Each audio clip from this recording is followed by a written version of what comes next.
ਸਾਰੀ ਸੰਗਤ ਨੂੰ ਵਾਹਿਗੁਰੂ ਜੀ ਕਾ ਖਾਲਸਾ, ਵਾਹਿਗੁਰੂ ਜੀ ਕੀ ਫਤਿਹ। ਸ਼੍ਰੀ ਗੁਰੂ ਗ੍ਰੰਥ ਸਾਹਿਬ ਦੇ 139 ਅੰਗ ਤੇ ਉੱਤੋਂ 4 ਪੰਗਤੀਆਂ ਛੱਡ ਕੇ ਪੰਜਵੀਂ ਪੰਕਤੀ ਦੇ ਅਖੀਰ 'ਚ ਪੌੜੀ, ਸਦਾ ਸਦਾ ਤੂੰ ਏਕ ਹੈ, ਕਿਉਂਕਿ ਤੂੰ ਆ ਗਿਆ। ਜਿਵੇਂ ਤੂੰ ਜਾਂਦਾ ਹੈ, ਤੂੰ ਰੋਟੀ ਖਾਂਦਾ ਹੈ, ਤੂੰ ਰੌਲਾ ਪਾਉਂਦਾ ਹੈ, ਸਦਾ ਸਦਾ ਤੂੰ ਏਕ ਹੈ।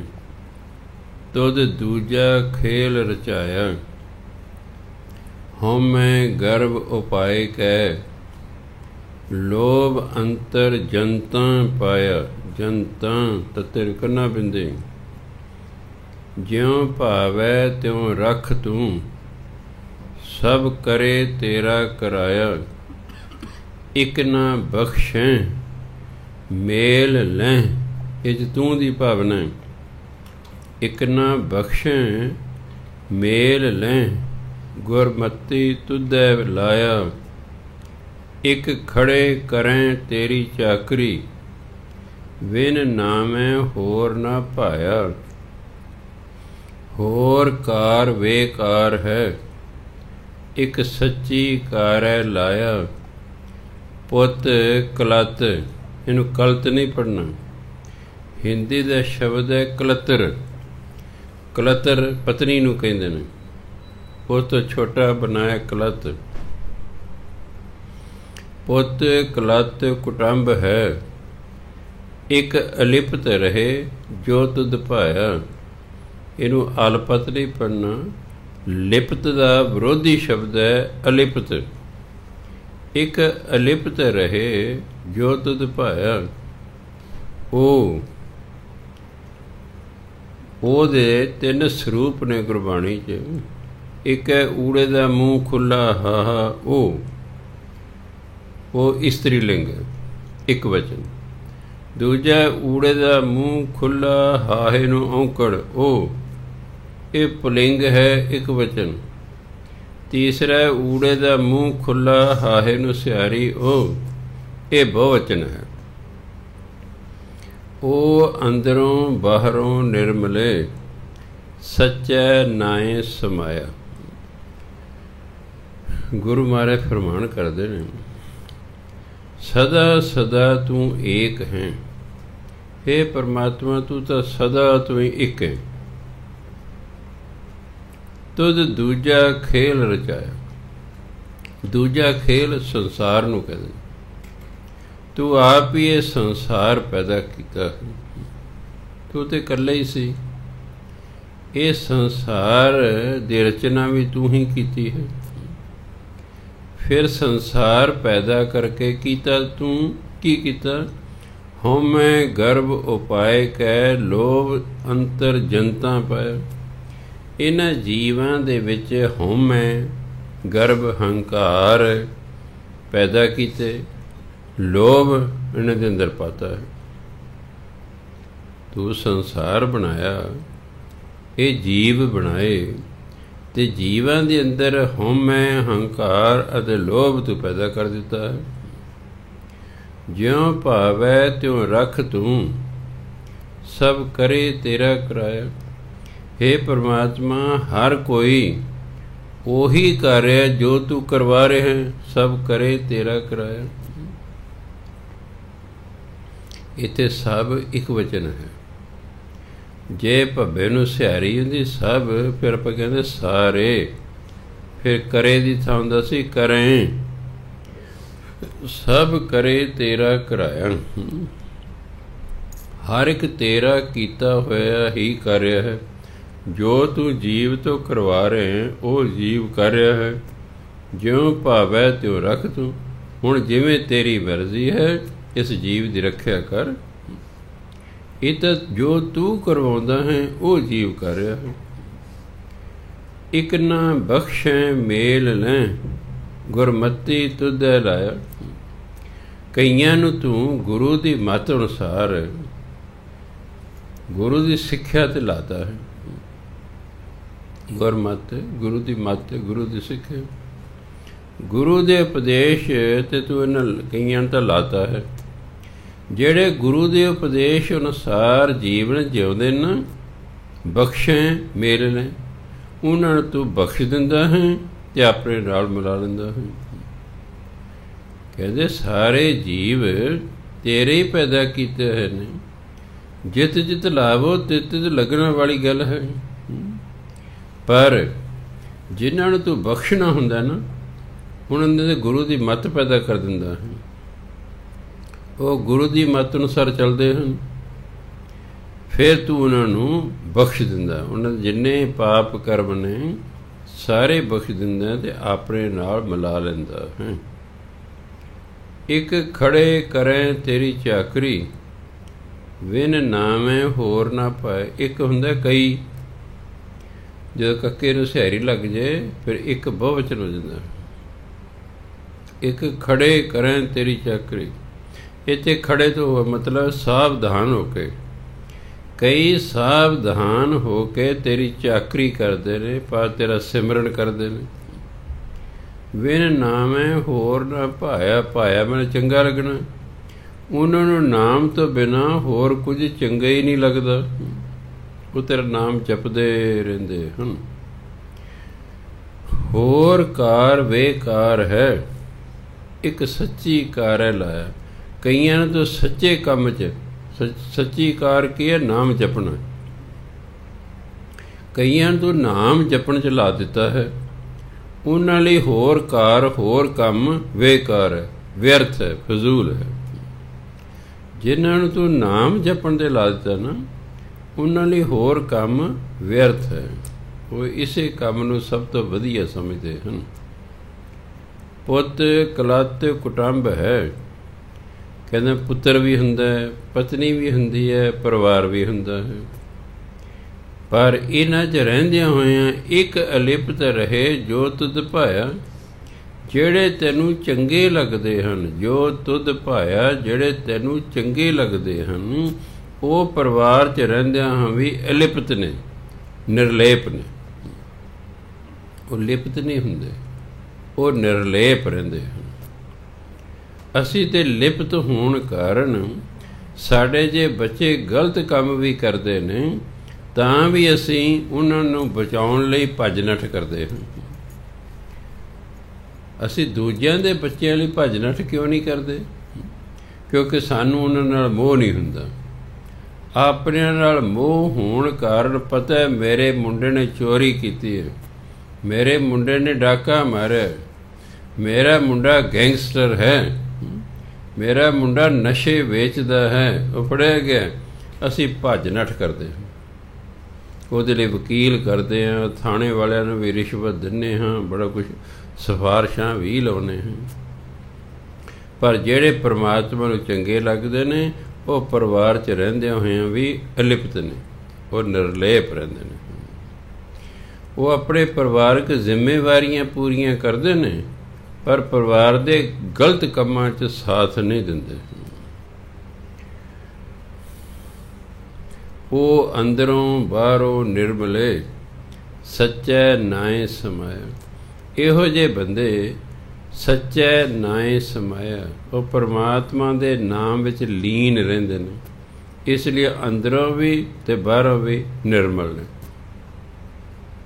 ਉਹਨਾਂ ਨੂੰ ਕਿਸੇ ਤਰ੍ਹਾਂ ਦੀ ਮੈਲ ਨਹੀਂ ਲੱਗਦੀ, ਕਿਉਂਕਿ ਨਿਰਲੇਪ ਰਹਿੰਦੇ ਨੇ, ਪਰਮਾਤਮਾ ਦੇ ਨਾਮ ਨਾਲ ਜੁੜੇ ਰਹਿੰਦੇ ਨੇ, ਇਸ ਲਈ ਅੰਦਰੋਂ ਅਤੇ ਬਾਹਰੋਂ ਨਿਰਮਲੇ ਹੁੰਦੇ ਹਨ। ਸ਼ਲੋਕ ਮਹਿਲਾ ਪਹਿਲਾ। ਸੋਇਨੇ ਕੈ ਪਰਬਤ ਗੁਫਾ ਕਰੀ, ਇਹ ਤਾਂ ਮੈਂ ਦੀ ਭਾਵਨਾ ਹੈ, ਇਸ ਲਈ ਕਰੀ ਰਾਰਣ ਬਿਹਾਰੀ ਬਿੰਦੇ। ਜਦੋਂ ਮੈਂ ਹੋਂ ਤੂੰ ਦੀ ਭਾਵਨਾ ਹੋਵੇ, ਜਿਹੜੀ ਕਿਰਿਆ ਹੈ ਉਹ ਨੱਕ ਰਾਹੀਂ ਬੋਲੀ ਜਾਂਦੀ ਹੈ, ਇਸ ਲਈ ਕਰੀ ਨੂੰ ਕੀ ਪੜਾਂਗੇ? ਕਰੀ। ਸੋਇਨੇ ਕੈ ਪਰਬਤ ਗੁਫਾ ਕਰੀ, ਕੈ ਪਾਣੀ ਪਿਆਲ, ਕੈ ਵਿੱਚ ਧਰਤੀ, ਕੈ ਆਕਾਸ਼ੀ, ਉਰਦ ਰਹਾਂ ਸਿਰ ਭਾਰ। ਪੁਰ ਕਰ ਕਾਇਆ, ਇਹਨੂੰ ਕਾਇਆ ਵੀ ਪੜ੍ਹ ਸਕਦੇ ਹੋ। ਕਾਇਆ ਹਿੰਦੀ ਦਾ ਸ਼ਬਦ ਹੈ, ਕਾਇਆ ਪੰਜਾਬੀ ਦਾ ਸ਼ਬਦ ਹੈ। ਪੁਰ ਕਰ ਕਾਇਆ ਕੱਪੜ ਪਹਿਰਾਂ, ਧੋਵਾਂ ਸਦਾ ਕਾਰ, ਬੱਗਾ ਰੱਤਾ ਪੀਲਾ ਕਾਲਾ, ਵੇਦਾਂ ਕਰੀ ਪੁਕਾਰ, ਹੋਏ ਕੁਚੀਲ ਰਹਾਂ ਮਲ ਧਾਰੀ, ਦੁਰਮਤ ਮਤ ਵਿਕਾਰ, ਨਾ ਹੋਂ ਨਾ ਮੈਂ ਨਾ ਹੋਂ ਹੋਵਾਂ, ਨਾਨਕ ਸ਼ਬਦ ਵਿਚਾਰ। ਕਹਿੰਦੇ ਸੋਨੇ ਕੈ ਪਰਬਤ ਗੁਫਾ ਕਰੀ, ਸੋਨੇ ਦੇ ਪਹਾੜ 'ਤੇ ਜਾ ਕੇ ਜੇ ਮੈਂ ਆਪਣੀ ਗੁਫਾ ਬਣਾ ਲਵਾਂ, ਕੈ ਪਾਣੀ ਪਿਆਲ, ਜਾਂ ਪਾਣੀ ਦੇ ਹੇਠਾਂ ਚਲਾ ਜਾਵਾਂ, ਪਿਆਲ ਹੇਠਾਂ ਪਤਾਲ ਜਿਹਨੂੰ ਕਹਿੰਦੇ, ਜਾਂ ਪਾਣੀ ਦੇ ਹੇਠਾਂ ਚਲਿਆ ਜਾਵਾਂ, ਕੈ ਵਿੱਚ ਧਰਤੀ, ਜਾਂ ਧਰਤੀ 'ਤੇ ਰਹਾਂ, ਕੈ ਆਕਾਸ਼ੀ, ਜਾਂ ਆਕਾਸ਼ ਵਿੱਚ ਚਲਾ ਜਾਵਾਂ, ਉਰਦ ਰਹਾਂ ਸਿਰ ਭਾਰ, ਤੇ ਸਿਰ ਪਰਨੇ ਪੁੱਠਾ ਲਟਕਦਾ ਰਹਾਂ। ਉਰਦ ਹੁੰਦਾ ਪੁੱਠਾ, ਸਿਰ ਭਾਰ ਸਿਰ ਹੇਠਾਂ ਨੂੰ, ਲੱਤਾਂ ਉੱਪਰ ਨੂੰ, ਜੇ ਐਂ ਵੀ ਰਹਾਂ। ਪੁਰ ਕਰ ਕਾਇਆ ਕੱਪੜ ਪਹਿਰਾਂ, ਪੁਰ ਕਰ ਕਾਇਆ ਦੇ ਪੂਰੇ ਸਰੀਰ 'ਤੇ, ਵੀ ਕੋਈ ਸਰੀਰ ਦਾ ਅੰਗ ਨੰਗਾ ਨਹੀਂ ਹੋਣਾ ਚਾਹੀਦਾ। ਜੇ ਮੈਂ ਸਾਰੇ ਸਰੀਰ 'ਤੇ ਵੀ ਕੱਪੜਾ ਪਾ ਲਵਾਂ, ਧੋਵਾਂ ਸਦਾ ਕਾਰ, ਅਤੇ ਸਦਾ ਆਪਣੇ ਸਰੀਰ ਨੂੰ ਧੋਂਦਾ ਰਹਾਂ, ਬੱਗਾ ਰੱਤਾ ਪੀਲਾ ਕਾਲਾ, ਵੇਦਾਂ ਕਰੀ ਪੁਕਾਰ, ਜੇ ਮੈਂ ਕਦੇ ਚਿੱਟੇ ਕੱਪੜੇ ਪਾ ਕੇ ਰੱਤਾ, ਕਦੇ ਲਾਲ ਕੱਪੜੇ ਪਾ ਕੇ, ਪੀਲਾ ਕਦੇ ਪੀਲੇ ਕੱਪੜੇ ਪਾ ਕੇ, ਕਾਲਾ ਕਦੇ ਕਾਲੇ ਕੱਪੜੇ ਪਾ ਕੇ, ਵੇਦਾਂ ਕਰੀ ਪੁਕਾਰ, ਮੈਂ ਵੇਦਾਂ ਨੂੰ ਉੱਚੀ ਉੱਚੀ ਪੜ੍ਹ ਕੇ ਲੋਕਾਂ ਨੂੰ ਸੁਣਾਵਾਂ।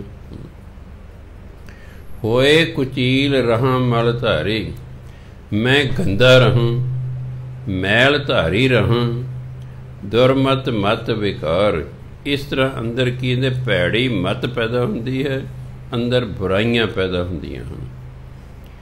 ਨਾ ਹੋਂ ਨਾ ਮੈਂ ਨਾ ਹੋਂ ਹੋਵਾਂ, ਨਾਨਕ ਸ਼ਬਦ ਵਿਚਾਰ। ਸ਼ਬਦ ਵਿਚਾਰ ਦਾ ਨਾਮ ਜਪ ਕੇ, ਨਾਮ ਜਪ ਕੇ ਅੰਦਰੋਂ ਹਉਮੈ ਖਤਮ ਹੋ ਸਕਦੀ ਹੈ।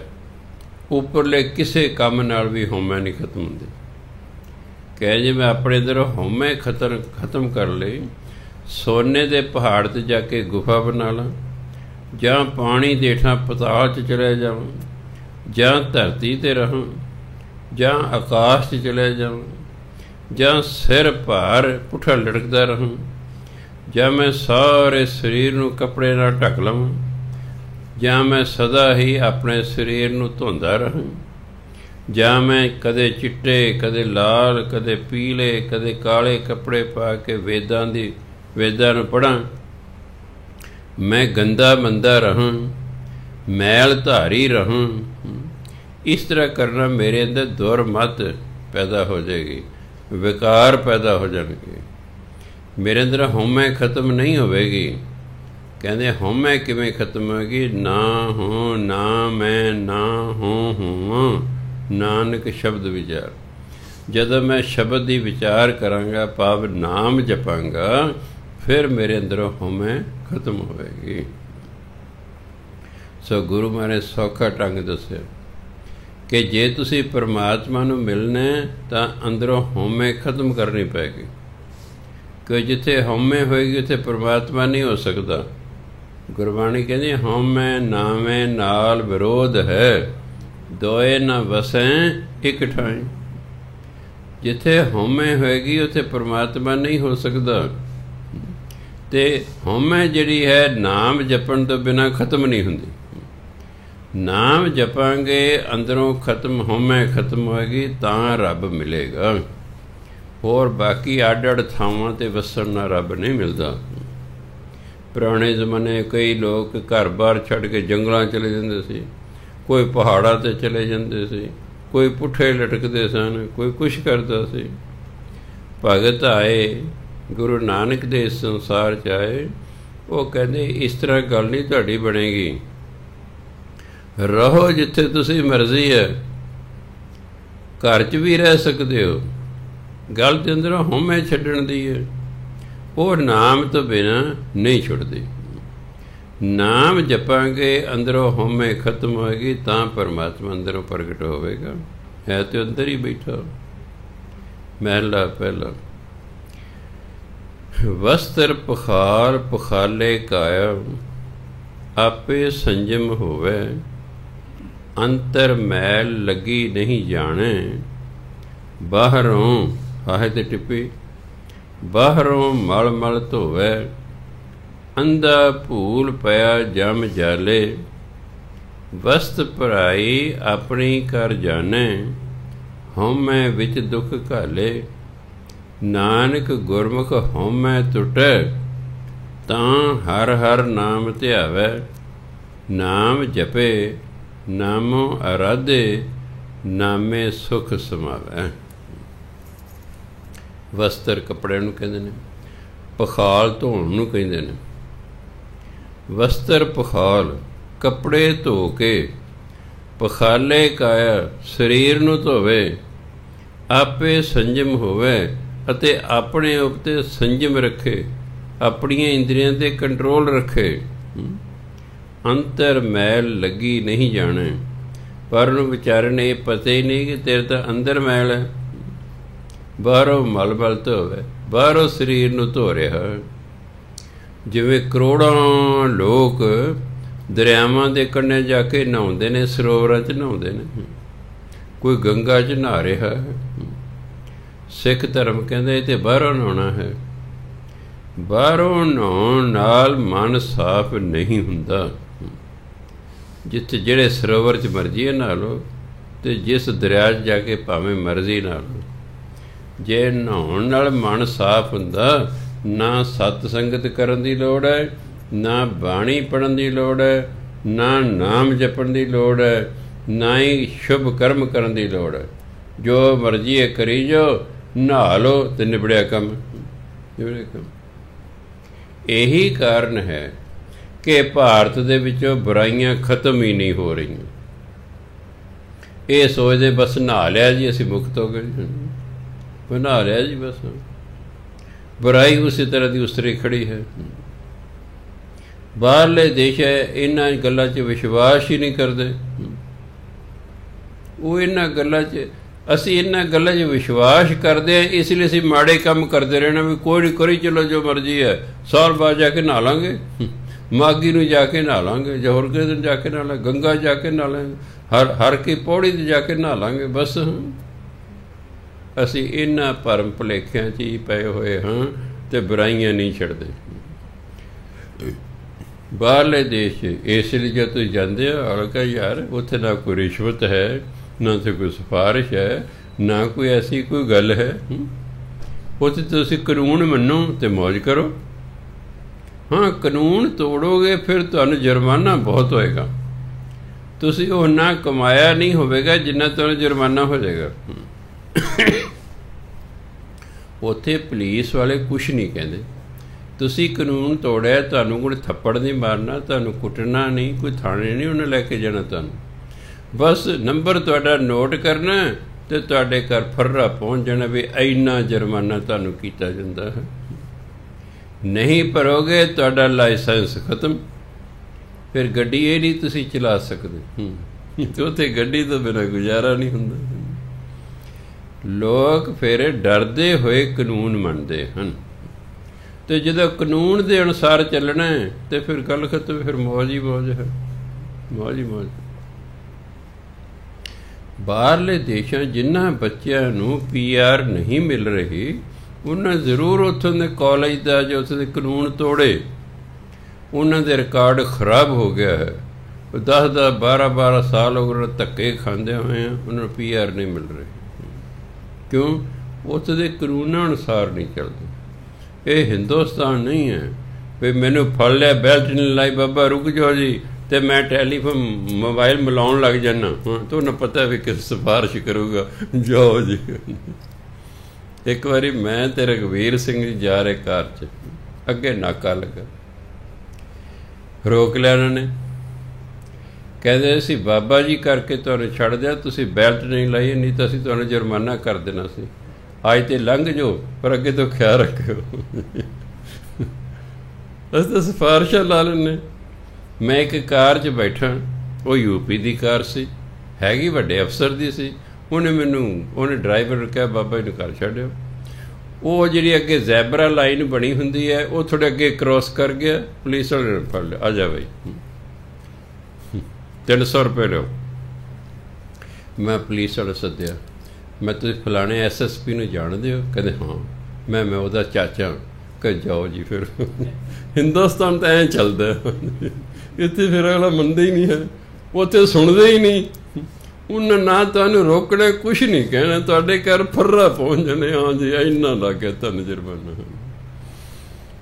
ਤਾਂ ਲੋਕ ਕਹਿੰਦੇ ਨੇ ਵੀ ਉੱਥੋਂ ਦੇ ਅਸੂਲ ਵਧੀਆ ਨੇ, ਕੋਈ ਰਿਸ਼ਵਤ ਨਹੀਂ, ਕੋਈ ਸਿਫਾਰਿਸ਼ਾਂ ਨਹੀਂ, ਆਪਣਾ ਉੱਥੇ ਕੰਮ ਕਰੋ, ਕਾਨੂੰਨ ਮੰਨੋ, ਮੌਜ ਕਰੋ। ਅਤੇ ਇੱਥੇ ਤਾਂ ਕਈ ਪ੍ਰਕਾਰ ਦੇ ਬੰਦੇ ਨੂੰ ਵਕਤ ਖੜ੍ਹੇ ਰਹਿੰਦੇ ਹਨ। ਤਾਂ ਕਈ ਲੋਕ ਸਾਡੇ ਸਿਸਟਮ ਤੋਂ ਦੁਖੀ ਹੋ ਕੇ ਵੀ ਬਾਹਰ ਚਲੇ ਜਾਂਦੇ ਨੇ। ਹਾਲਾਂਕਿ ਇੱਥੇ ਚੰਗਾ ਭਲਾ ਕਮਾ ਰਹੇ ਹੁੰਦੇ ਨੇ, ਨੌਕਰੀਆਂ ਕਰ ਰਹੇ ਹੁੰਦੇ ਨੇ, ਉਹ ਆਪਣੀ ਨੌਕਰੀ ਤੋਂ ਹੀ ਦੁਖੀ ਹੋ ਜਾਂਦੇ ਨੇ। ਵੱਡੇ ਅਫਸਰ ਦੁਖੀ ਕਰੀ ਜਾਂਦੇ, ਲਿਆ ਇੰਨੇ ਪੈਸੇ ਇਕੱਠੇ ਕਰਕੇ ਲਿਆ। ਉਹ ਕਿਆ ਕਰੇ? ਉਹ ਦਫਾ ਕਰੋ, ਇੱਥੋਂ ਚੱਲੋ।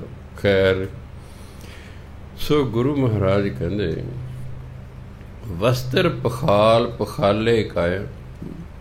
ਜੇ ਕੋਈ ਕੱਪੜੇ ਧੋ ਲਏ, ਆਪਣੇ ਸਰੀਰ ਨੂੰ ਧੋ ਲਏ, ਆਪੇ ਸੰਜਮ ਹੋਵੇ, ਸੰਜਮੀ ਵੀ ਹੋਏ, ਥੋੜ੍ਹਾ ਵਿਖਾਵੇ ਪਹਿਨੇ।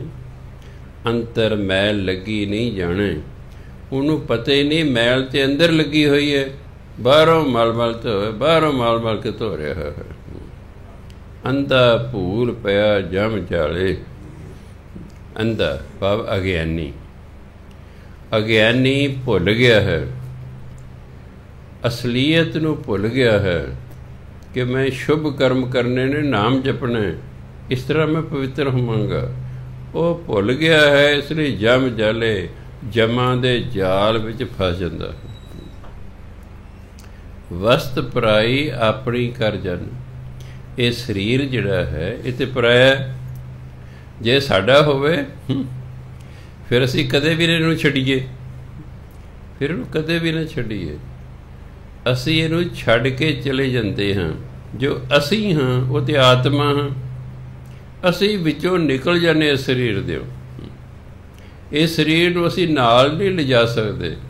ਉਹ ਕਹਿੰਦੇ ਨਹੀਂ, ਇਹ ਤੇਰੀ ਚੀਜ਼ ਨਹੀਂ ਹੈ। ਤੇਰੀ ਚੀਜ਼ ਤੇ ਸਿਰਫ ਤੇਰੇ ਕਰਮ ਨੇ ਜੋ ਤੂੰ ਕੀਤੇ ਨੇ, ਇਹ ਤੇਰੇ ਨਾਲ ਜਾਣਗੇ। ਸਾਡੇ ਨਾਲ ਸਿਰਫ ਸਾਡੇ ਕੀਤੇ ਹੋਏ ਚੰਗੇ ਮੰਦੇ ਕਰਮ ਜਾਂਦੇ ਨੇ, ਬਾਕੀ ਕੁਛ ਨਹੀਂ ਨਾਲ ਜਾਂਦਾ। ਇਸ ਲਈ ਕਹਿੰਦੇ ਵਸਤ ਪਰਾਈ ਆਪਣੀ ਕਰ ਜਨ। ਇਸ ਸਰੀਰ ਨੂੰ ਆਪਣਾ ਸਮਝ ਰਿਹਾ ਹੈ, ਇਹ ਪਰਾਇਆ। ਹਉਮੈ ਵਿੱਚ ਦੁੱਖ ਘਾਲੇ। ਹਉਮੈ ਕਰਦਾ ਤੇ ਫਿਰ ਦੁਖੀ ਹੁੰਦਾ ਰਹਿੰਦਾ, ਦੁਖੀ ਹੁੰਦਾ ਰਹਿੰਦਾ। ਨਾਨਕ ਗੁਰਮੁਖ ਹਉਮੈ ਟੁੱਟੇ। ਜੇ ਗੁਰਮੁਖ ਬਣ ਕੇ ਜੇ ਬੰਦਾ ਗੁਰੂ ਦੇ ਆਖੇ ਲੱਗੇ, ਫਿਰ ਇਹਦੇ ਅੰਦਰੋਂ ਹਉਮੈ ਖਤਮ ਹੁੰਦੀ ਹੈ। ਤਾਂ ਹਰ ਹਰ ਨਾਮ ਧਿਆਵੇ, ਫਿਰ ਹਰੀ ਦਾ ਨਾਮ ਜਪਦਾ, ਫਿਰ ਨਾਮ ਜਪਦਾ। ਇਹਨੂੰ ਗੁਰਮੁਖ ਹੋਣਾ ਪੈਣਾ, ਗੁਰੂ ਦੇ ਆਖੇ ਲੱਗਣਾ ਪੈਣਾ, ਫਿਰ ਇਹ ਨਾਮ ਜਪੇਗਾ, ਫਿਰ ਅੰਦਰ ਹਉਮੈ ਖਤਮ ਹੋਵੇਗੀ। ਕਿਉਂ ਹੀ ਹਉਮੈ ਖਤਮ ਹੋਵੇਗੀ, ਪਰਮਾਤਮਾ ਪ੍ਰਗਟ ਹੋ ਜਾਏਗਾ। ਹੋਰ ਕੀ? ਫਿਰ ਕੀ ਕਰਦਾ? ਨਾਮ ਜਪੇ, ਨਾਮੋ ਅਰਾਧੇ, ਨਾਮੇ ਸੁਖ ਸਮਾਵੇ। ਫਿਰ ਨਾਮ ਜਪਦਾ ਰਹਿੰਦਾ, ਨਾਮ ਦੀ ਅਰਾਧਨਾ ਕਰਦਾ ਰਹਿੰਦਾ, ਅਤੇ ਨਾਮ ਰਾਹੀਂ ਸੁਖ ਦੇ ਵਿੱਚ ਲੀਨ ਹੋ ਜਾਂਦਾ, ਸੁਖੀ ਹੋ ਜਾਂਦਾ। ਪਵੜੀ ਕਾਇਆ ਹੰਸ ਸੰਯੋਗ ਮੇਲ ਮਿਲਾਇਆ। ਤਿਨ ਹੀ ਕੀਆ ਵਿਯੋਗ ਜਿਨ ਉਪਾਇਆ। ਮੂਰਖ ਭੋਗੇ ਭੋਗ ਦੁੱਖ ਸਵਾਇਆ। ਸੁਖ ਹੂੰ ਆਹੇ ਤੇ ਟਿੱਪੀ। ਜਦੋਂ ਤੂੰ ਦਾ ਅਰਥ ਹੋਵੇ ਨਾ ਵਿੱਚ ਨਾਲ ਤੂੰ, ਉਦੋਂ ਫਿਰ ਟਿੱਪੀ ਲੱਗਦੀ। ਸੁਖ ਹੂੰ, ਸੁਖ ਤੂੰ। ਸੁਖ ਹੂੰ ਉਠੇ ਰੋਗ ਪਾਪ ਕਮਾਇਆ। ਹਰ ਖੂੰ ਫਾਹੇ ਤੇ ਟਿੱਪੀ ਖੁਸ਼ੀ ਤੂੰ, ਹਰਖੋਂ ਸੋਗ ਵਿਯੋਗ ਉਪਾਏ ਖਪਾਇਆ, ਮੂਰਖ ਗਣਤ ਗਣਾਏ ਝਗੜਾ ਪਾਇਆ, ਸਤਿਗੁਰ ਹੱਥ ਨਵੇੜ ਝਗੜ ਚੁਕਾਇਆ, ਕਰਤਾ ਕਰੇ ਸੁਹੋਗ ਨਾ ਚੱਲੇ ਚਲਾਇਆ। ਪੌੜੀ ਰਾਹੀਂ ਪ੍ਰਮਾਣ ਕਰਦੇ ਨੇ, ਕਾਇਆ ਹੰਸ ਸੰਯੋਗ ਮੇਲ ਬੁਲਾਇਆ। ਹੰਸ ਆਤਮਾ ਨੂੰ ਕਹਿੰਦੇ, ਇਹ ਸਰੀਰ ਤੇ ਆਤਮਾ ਦਾ ਸੰਯੋਗ ਹੈ, ਹਮੇਸ਼ਾ ਮੇਲ ਹੈ। ਆਤਮਾ ਅਮਰ ਹੈ, ਇਹ ਸਰੀਰ ਬਦਲਦੀ ਰਹਿੰਦੀ ਹੈ। ਆਤਮਾ ਤਾਂ ਹਮੇਸ਼ਾ ਹੈ। ਜਦੋਂ ਆਤਮਾ ਸਰੀਰ 'ਚੋਂ ਨਿਕਲ ਜਾਂਦੀ ਹੈ, ਆਪਾਂ ਕਹਿੰਦੇ ਫਲਾਣਾ ਬੰਦਾ ਜੀ ਮਰ ਗਿਆ ਹੈ। ਇਹ ਸਰੀਰ ਆਤਮਾ ਨਾਲ ਹੀ ਚੱਲਦਾ ਹੈ। ਜਦੋਂ ਪਰਮਾਤਮਾ ਇਸ ਆਤਮਾ ਨੂੰ ਇਸ ਸਰੀਰ ਵਿੱਚੋਂ ਕੱਢ ਲੈਂਦਾ, ਸਰੀਰ ਮਰ ਜਾਂਦਾ, ਆਪਾਂ ਕਹਿੰਦੇ ਡੈਥ ਹੋ ਗਈ ਹੈ। ਇਹ ਤਾਂ ਸੰਯੋਗ ਸੀ, ਮੇਲ ਸੀ ਸਰੀਰ ਅਤੇ ਹੰਸ ਕਾਇਆ ਦਾ। ਸੰਯੋਗ ਹੋਣ ਕਰਕੇ ਪਰਮਾਤਮਾ ਨੇ ਸਰੀਰ ਦੇ ਵਿੱਚ ਕਾਇਆ ਪਾਤੀ, ਨਾ ਕਾਇਆ ਦੇ ਵਿੱਚ ਆਤਮਾ ਪਾ ਦਿੱਤੀ। ਤਿਨ ਹੀ ਕੀਆ ਵਿਯੋਗ ਜਿਨ ਪਾਇਆ, ਜਿਸ ਨੇ ਇਸ ਸਰੀਰ ਨੂੰ ਬਣਾਇਆ ਹੈ ਉਹਨੇ ਵਿਯੋਗ ਵੀ ਵਿੱਚ ਹੀ ਪਾਤਾ। ਵੀ ਸਦਾ ਨਹੀਂ ਸਰੀਰ ਤੇਰੇ ਨਾਲ ਰਹਿਣਾ, ਇਹ ਵਿਛੋੜਾ ਵੀ ਹੋਣਾ। ਜਿਹਨੇ ਪੈਦਾ ਕੀਤਾ ਸਰੀਰ ਨੂੰ ਉਹਨੇ ਵਿਛੋੜਾ ਵੀ ਨਾਲ ਹੀ ਲਿਖ ਕੇ ਪਤਾ ਹੈ ਵੀ ਸਦਾ ਨਹੀਂ ਸਰੀਰ ਤੇਰੇ ਨਾਲ ਰਹਿਣਾ, ਇਹ ਵਿਛੜਨਾ ਵੀ। ਤਾਂ ਮੂਰਖ ਭੋਗੇ ਭੋਗ ਦੁੱਖ ਸਵਾਇਆ। ਜਿਹੜਾ ਮੂਰਖ ਹੈ ਉਹਨੂੰ ਗਿਆਨ ਹੀ ਨਹੀਂ ਵੀ ਮੈਂ ਤੇ ਨਾਮ ਜਪਣਾ ਆ, ਉਹ ਤੇ ਭੋਗ ਭੋਗਣ 'ਚ ਲੱਗਾ ਰਹਿੰਦਾ ਹੈ ਤੇ ਫਿਰ ਉਹਨੂੰ ਦੁੱਖ ਪ੍ਰਾਪਤ ਹੁੰਦਾ, ਕਿ ਉਹ ਭੋਗ ਭੋਗਦਾ ਹੈ ਤੇ ਉਹਦਾ ਨਤੀਜਾ ਫਿਰ ਦੁੱਖ ਨਿਕਲਦਾ ਹੈ। ਮਨੁੱਖ ਜੋ ਮਰਜ਼ੀ ਹੈ ਖਾਈ ਜਾਂਦਾ, ਜੋ ਮਰਜ਼ੀ ਹੈ ਪੀਵੀ ਜਾਂਦਾ ਹੈ, ਇਸ ਲਈ ਫਿਰ ਦੁੱਖ ਦਾ ਕਾਰਨ ਬਣ ਜਾਂਦੇ। ਇਹ ਫਿਰ ਮੰਨਦਾ ਵੀ ਨਹੀਂ ਕਿਸੇ ਦੀ। ਬਾਪ ਪੀ ਰਿਹਾ ਹੈ, ਬਾਪ ਪੀ ਪੀ ਕੇ ਮਰ ਗਿਆ ਹੈ। ਉਹਦੇ ਮੁੰਡਿਆਂ ਨੂੰ ਮੈਂ ਕਿਹਾ ਤੁਹਾਡਾ ਬਾਪ ਪੀ ਪੀ ਕੇ ਮਰ ਗਿਆ, ਤੁਸੀਂ ਤੇ ਨਾ ਪੀਓ ਨਾ। ਪਹਿਲਾ ਵੱਡਾ ਮੁੰਡਾ ਪੀ ਕੇ ਮਰ ਗਿਆ, ਫਿਰ ਦੂਜਾ ਪੀ ਕੇ ਮਰ ਗਿਆ। ਆਪਣੇ ਮੈਂ ਰਿਸ਼ਤੇਦਾਰ ਨੂੰ ਕਿਹਾ ਵੀ ਤੂੰ ਨਾ ਪੀਆ ਕਰ, ਤੇਰਾ ਘਰ ਉਜੜ ਜਾਵੇਗਾ, ਮੰਨਦਾ ਹੀ ਨਹੀਂ। ਵਿਅਰਥ ਹੈ ਲੋਕਾਂ ਨੂੰ ਸਮਝਾਉਣਾ। ਜਿਹੜਾ ਆ ਗਿਆ ਉਹਨੂੰ ਸਮਝਾ ਦੇਣਾ, ਮੰਨੇ ਨਾ ਮੰਨੇ। ਬਾਣੀ ਨੇ ਤਾਂ ਸਮਝਾਉਣਾ। ਬਾਣੀ ਕੋਲੇ ਡਾਂਗ ਨਹੀਂ ਹੈ ਜਿਹਨੇ ਤੁਹਾਨੂੰ ਮਾਰਨਾ। ਬਾਣੀ ਨੇ ਤਾਂ ਸਮਝਾਉਣਾ ਭਈ ਆਹ ਕਰੋ, ਆਹ ਨਾ ਕਰੋ, ਆਹ ਕਰੋਗੇ ਤੁਹਾਡਾ ਭਲਾ, ਜੇ ਆਹ ਕਰੋਗੇ ਤਾਂ ਤੁਹਾਡਾ ਬੁਰਾ ਹੈ। ਬਾਣੀ ਤੇ ਆਹ ਦੱਸਦੀ ਬਸ ਕੀ ਕਰਨਾ ਕੀ ਨਹੀਂ ਕਰਨਾ। ਬਾਣੀ ਜਦੋਂ ਪੜ੍ਹੋਗੇ ਗੱਲਾਂ ਹੀ ਦੋ ਪਤਾ ਲੱਗਣੀ, ਕੀ ਕਰਨਾ ਤੇ ਕੀ ਨਹੀਂ ਕਰਨਾ। ਜੋ ਕਰਨਾ ਹੈ ਜੇ ਅਸੀਂ ਉਹ ਕਰਾਂਗੇ ਤੇ ਜੋ ਨਹੀਂ ਕਰਨਾ ਉਹ ਨਹੀਂ ਕਰਾਂਗੇ ਤਾਂ ਅਸੀਂ ਸੁਖੀ ਹੀ ਸੁਖੀ ਹਾਂ। ਅਸੀਂ ਸੁਖੀ ਹੀ ਸੁਖੀ, ਪਰ ਅਸੀਂ ਆਪਣੀ ਮਰਜ਼ੀ ਕਰਦੇ ਹਾਂ। ਅਸੀਂ ਮੂਰਖ ਹਾਂ, ਅਸੀਂ ਮਨ ਮਰਜ਼ੀ ਦੇ ਭੋਗ ਭੋਗਦੇ ਹਾਂ। ਦੁੱਖ ਸਵਾਇਆ, ਫਿਰ ਸਾਰਾ ਦੁੱਖ ਹੀ ਦੁੱਖ ਮਿਲਦਾ। ਭੋਗ ਕਾਹਦੇ ਲਈ ਭੋਗੇ? ਸੁਖੀ ਹੋਣ ਲਈ। ਸੁੱਖੋਂ ਉੱਠੇ ਰੋਗ ਪਾਪ ਕਮਾਇਆ। ਸੁੱਖ ਤੋਂ ਫਿਰ ਕੀ ਪੈਦਾ? ਰੋਗ, ਬਿਮਾਰੀਆਂ ਲੱਗ ਗਈਆਂ। ਕਹਿਣ ਲੱਗੇ ਮਿੱਠਾ ਖਾਈ ਗਏ ਬੜਾ ਸਵਾਦ, ਪੈਸੇ ਕੋਲ ਸਨ, ਖਾਈ ਗਏ ਮਗਰ ਸ਼ੂਗਰ ਹੋ ਗਈ, ਗਿਆ ਬਈ ਬਾਪ। ਨਸ਼ੇ ਕਰੀ ਗਏ ਮਗਰੋਂ ਬਰਬਾਦ ਹੋ ਗਏ। ਸੋਚਿਆ ਸੀ ਵੀ ਸੁੱਖ ਮਿਲੂਗਾ, ਕਹਿੰਦੇ ਨਹੀਂ, ਸੁੱਖੋਂ ਉੱਠੇ ਰੋਗ ਪਾਪ ਕਮਾਇਆ। ਸੁੱਖ ਦੀ ਖਾਤਰ ਪਾਪ ਕੀਤੇ, ਉਹ ਪਾਪਾਂ ਕਾਰਨ ਸਰੀਰ ਨੂੰ ਅਨੇਕਾਂ ਪ੍ਰਕਾਰ ਦੇ ਰੋਗ ਲੱਗ ਗਏ। ਹਰਖੋਂ ਸੋਗ ਵਿਯੋਗ ਉਪਾਏ ਖਪਾਇਆ। ਖੁਸ਼ੀ ਤੋਂ ਫਿਰ ਕੀ ਸੋਗ ਮਿਲਦਾ। ਜਿੱਥੇ ਖੁਸ਼ੀ ਆ ਉੱਥੇ ਗਮੀ ਵੀ ਜ਼ਰੂਰ ਆਵੇਗੀ। ਫਿਰ ਵਿਯੋਗ ਵਿਛੋੜਾ ਪੈਂਦਾ ਹੈ। ਉਪਾਏ ਫਿਰ ਜਿਹੜਾ ਪੈਦਾ ਕੀਤਾ ਪਰਮਾਤਮਾ ਨੇ ਖਪਾਇਆ ਉਹਨੂੰ ਮਾਰ ਵੀ ਦਿੰਦਾ। ਅਸੀਂ ਪੈਦਾ ਵੀ ਹੋਏ ਫਿਰ ਮਰ ਵੀ ਗਏ। ਖੁਸ਼ੀ ਦੀ ਖਾਤਰ ਕੀਤਾ, ਨਤੀਜਾ ਸੋਗ ਨਿਕਲਿਆ, ਨਤੀਜਾ ਵਿਯੋਗ ਵਿਛੋੜਾ ਨਿਕਲਿਆ। ਕਿਉਂ? ਗੁਰਬਾਣੀ ਅਨੁਸਾਰ ਨਾ ਖਾਧਾ ਤੇ ਨਾ ਪੀਤਾ, ਆਪਣੀ ਮਰਜ਼ੀ ਕੀਤੀ। ਇਸ ਲਈ ਗੁਰਬਾਣੀ ਕਹਿੰਦੇ ਹੈ ਉਹੀ ਖਾਓ ਜਿਹੜਾ ਤੁਹਾਡੇ ਸਰੀਰ ਨੂੰ ਫਿੱਟ ਹੈ। ਜਿਹੜੀ ਚੀਜ਼ ਫਿੱਟ ਹੀ ਨਹੀਂ ਉਹਨੂੰ ਖਾ ਕੀ ਕਰੋਗੇ? ਪਰ ਨਹੀਂ, ਮਨੁੱਖ ਜੀਵ ਦੇ ਸਵਾਦ ਕਾਰਨ ਖਾਂਦਾ ਰਹਿੰਦਾ ਹੈ। ਮੂਰਖ ਗਣਤ ਗਨਾਏ ਝਗੜਾ ਪਾਇਆ।